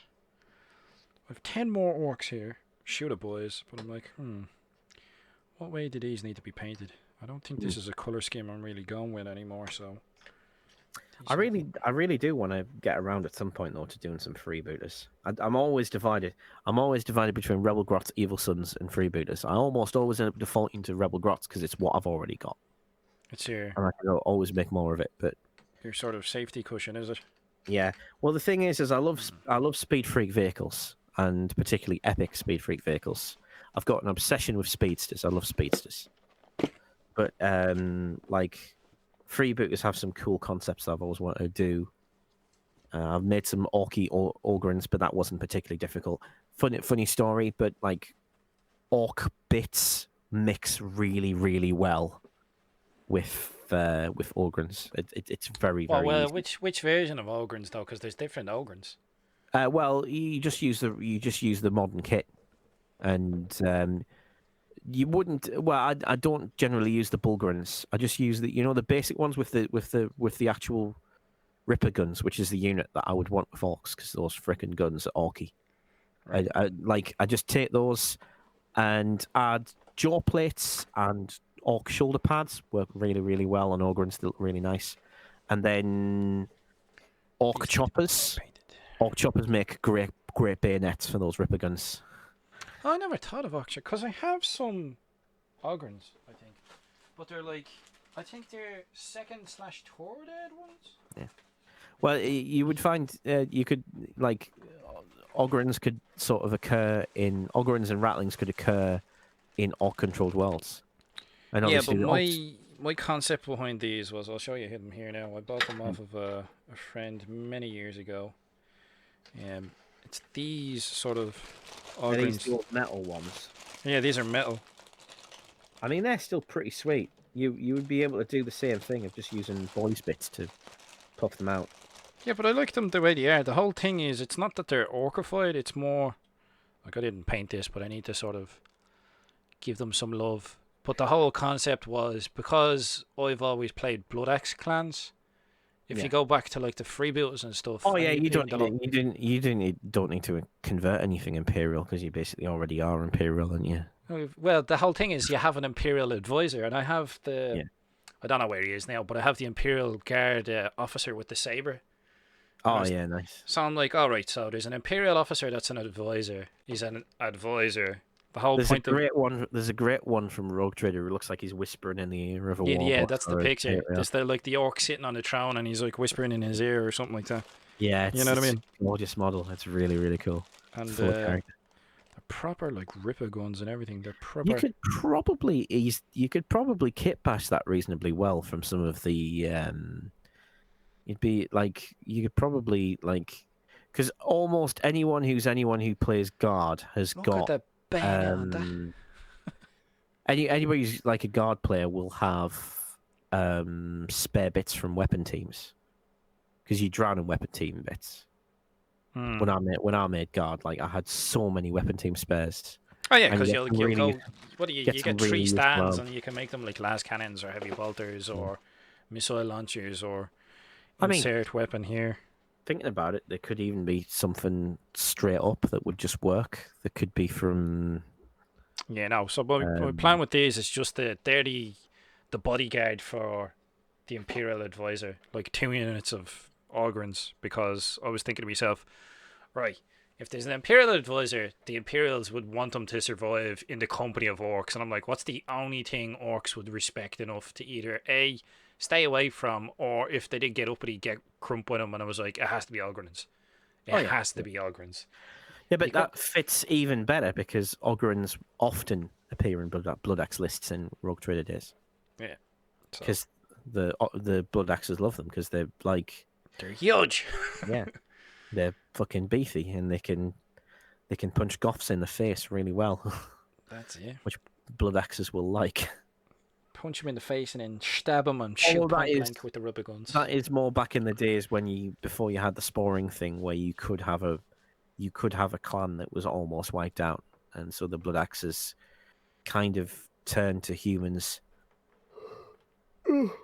Turned to humans and Ogrins and stuff because, like, obviously they were convenient reinforcements for the low numbers they now had. Whereas in modern fluff that wouldn't work so well. But I could still see Blood Axes still turning to those guys as useful stuff.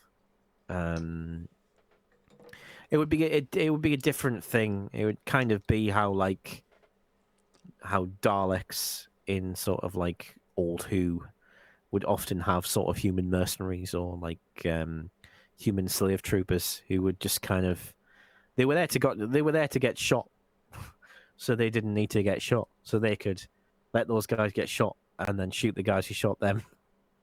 You know, I could see Blood Axe is still working on that sort of mentality, or like taking on some human mercenaries to learn some stuff from them. Yeah, but wasn't that the role of mercenaries filled throughout antiquity though? Like the Romans were forever fucking doing that, weren't they? It was like, we'll hire the mercenaries and we'll send them in first.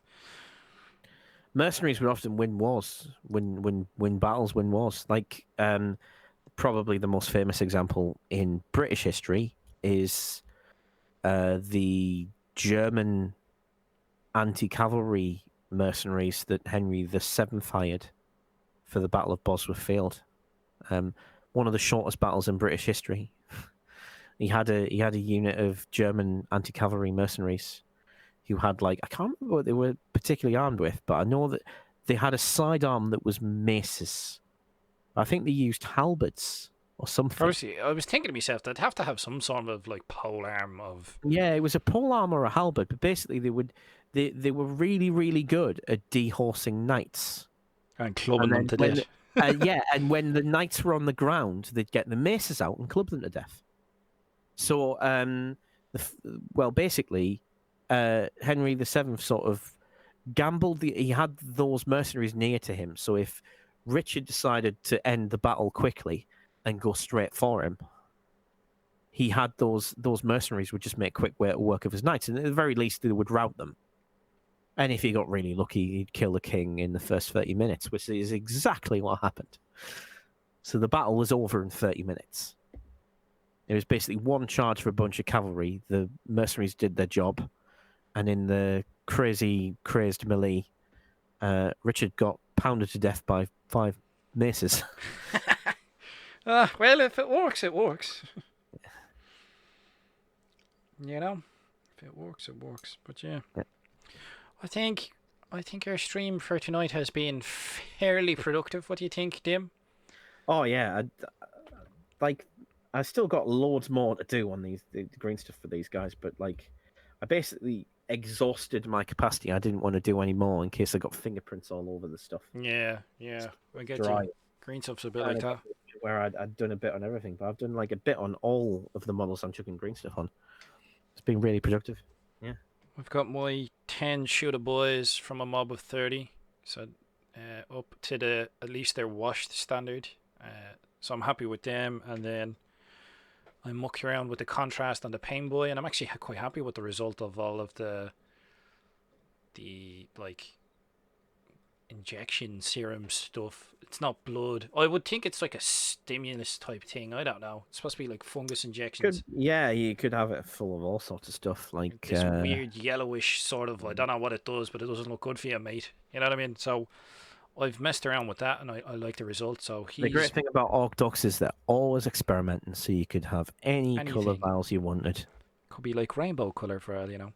But I like it. It's come out nice, and then I think the next thing on me painting list is to get this other group of 10 gits, which will be the final group of 10 for a mob of 30 shooter boys, up to a decent base color for gaming, and yeah, we're getting there. And then I'll move on to a detachment for 500 points. I haven't decided what.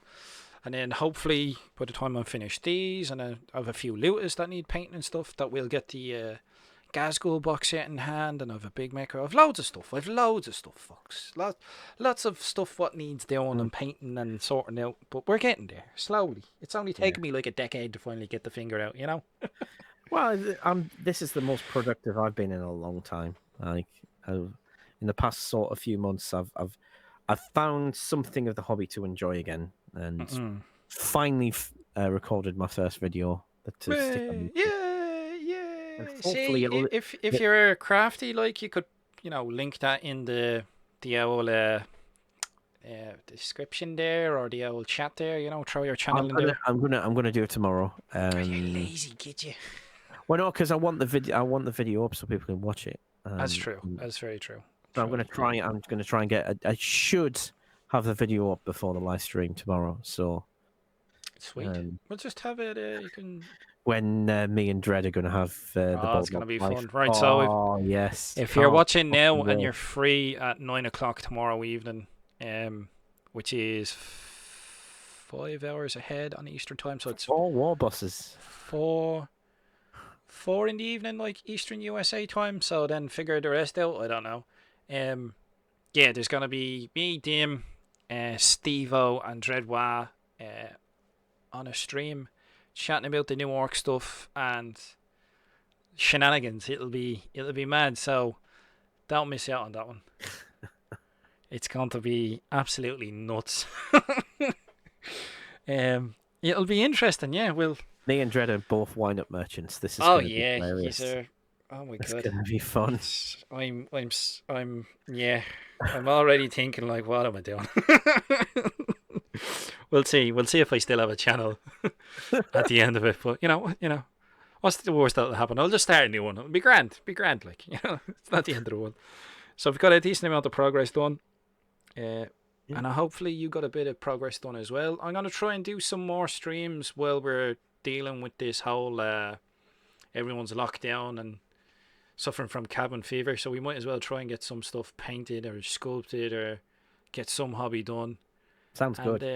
You've Yeah. got a massive opportunity to get a bunch of guests in like just quick succession. Not that I'm Well, hinting. you know, well, there you go. That is it. Well, That's it. if you don't have anyone, I'll jump in again. But Ah, I of mean, course, yeah, no, people we'll are get probably some more going. getting sick of my voice at this point. But Well, I don't know. There was a lot of lore talked about there. So it's like, oh Jesus, he knows his stuff. should bloody do. I wrote Well, do a bit boring more essays research about it. then. Just dig up your old books and do a bit more research before the next one, and then Yeah. you can go, well, actually, you know. So, I remember most of it. most. I've been getting into bother on the Orc Facebook group because people don't know me on there and don't know how Ah, much they're I've not read on it. not aware. It's like, oh Jesus, don't start him, lads. Oh, Don't start. this guy on YouTube called Newton. He's done a video. I was like, he's done a video. He's really respected. I'm like, yes, he's done a lot of videos about all of 40k, whereas I have specialised To your detriment. to my detriment, indeed. To your detriment. Right. We're gonna wrap it up then. So, thanks for hanging out. If you're not subscribed and you haven't liked the video, subscribe and like. Apparently, we're supposed to ask people to do that and hit bell buttons. And Dame's gonna have a video up tomorrow. You're gonna have your video up. Hopefully, if I can figure out how to edit it, yes. Oh, grand. We'll give you some pointers. And if you're not part of the 40k Orc community on Facebook, get your ass over there and join. And we throw up our video notifications, and there's a Discord, and there's lots of stuff. You'll find it in the descriptions below. So hopefully you've enjoyed it. You've gotten a bit of done, and we've helped kill the time. I've enjoyed myself. Have you, Dim? Yeah, it's been a good laugh. It's been good crack. So I'm going to be sick of green stuff by the end of this week, like, but yeah. yeah, but it'll look amazing. You know, think of all the conversions you'll get done. So it's goodbye from me. That's goodbye from Dim. And it's goodbye from Dim. See you in the next one, folks. Bye now.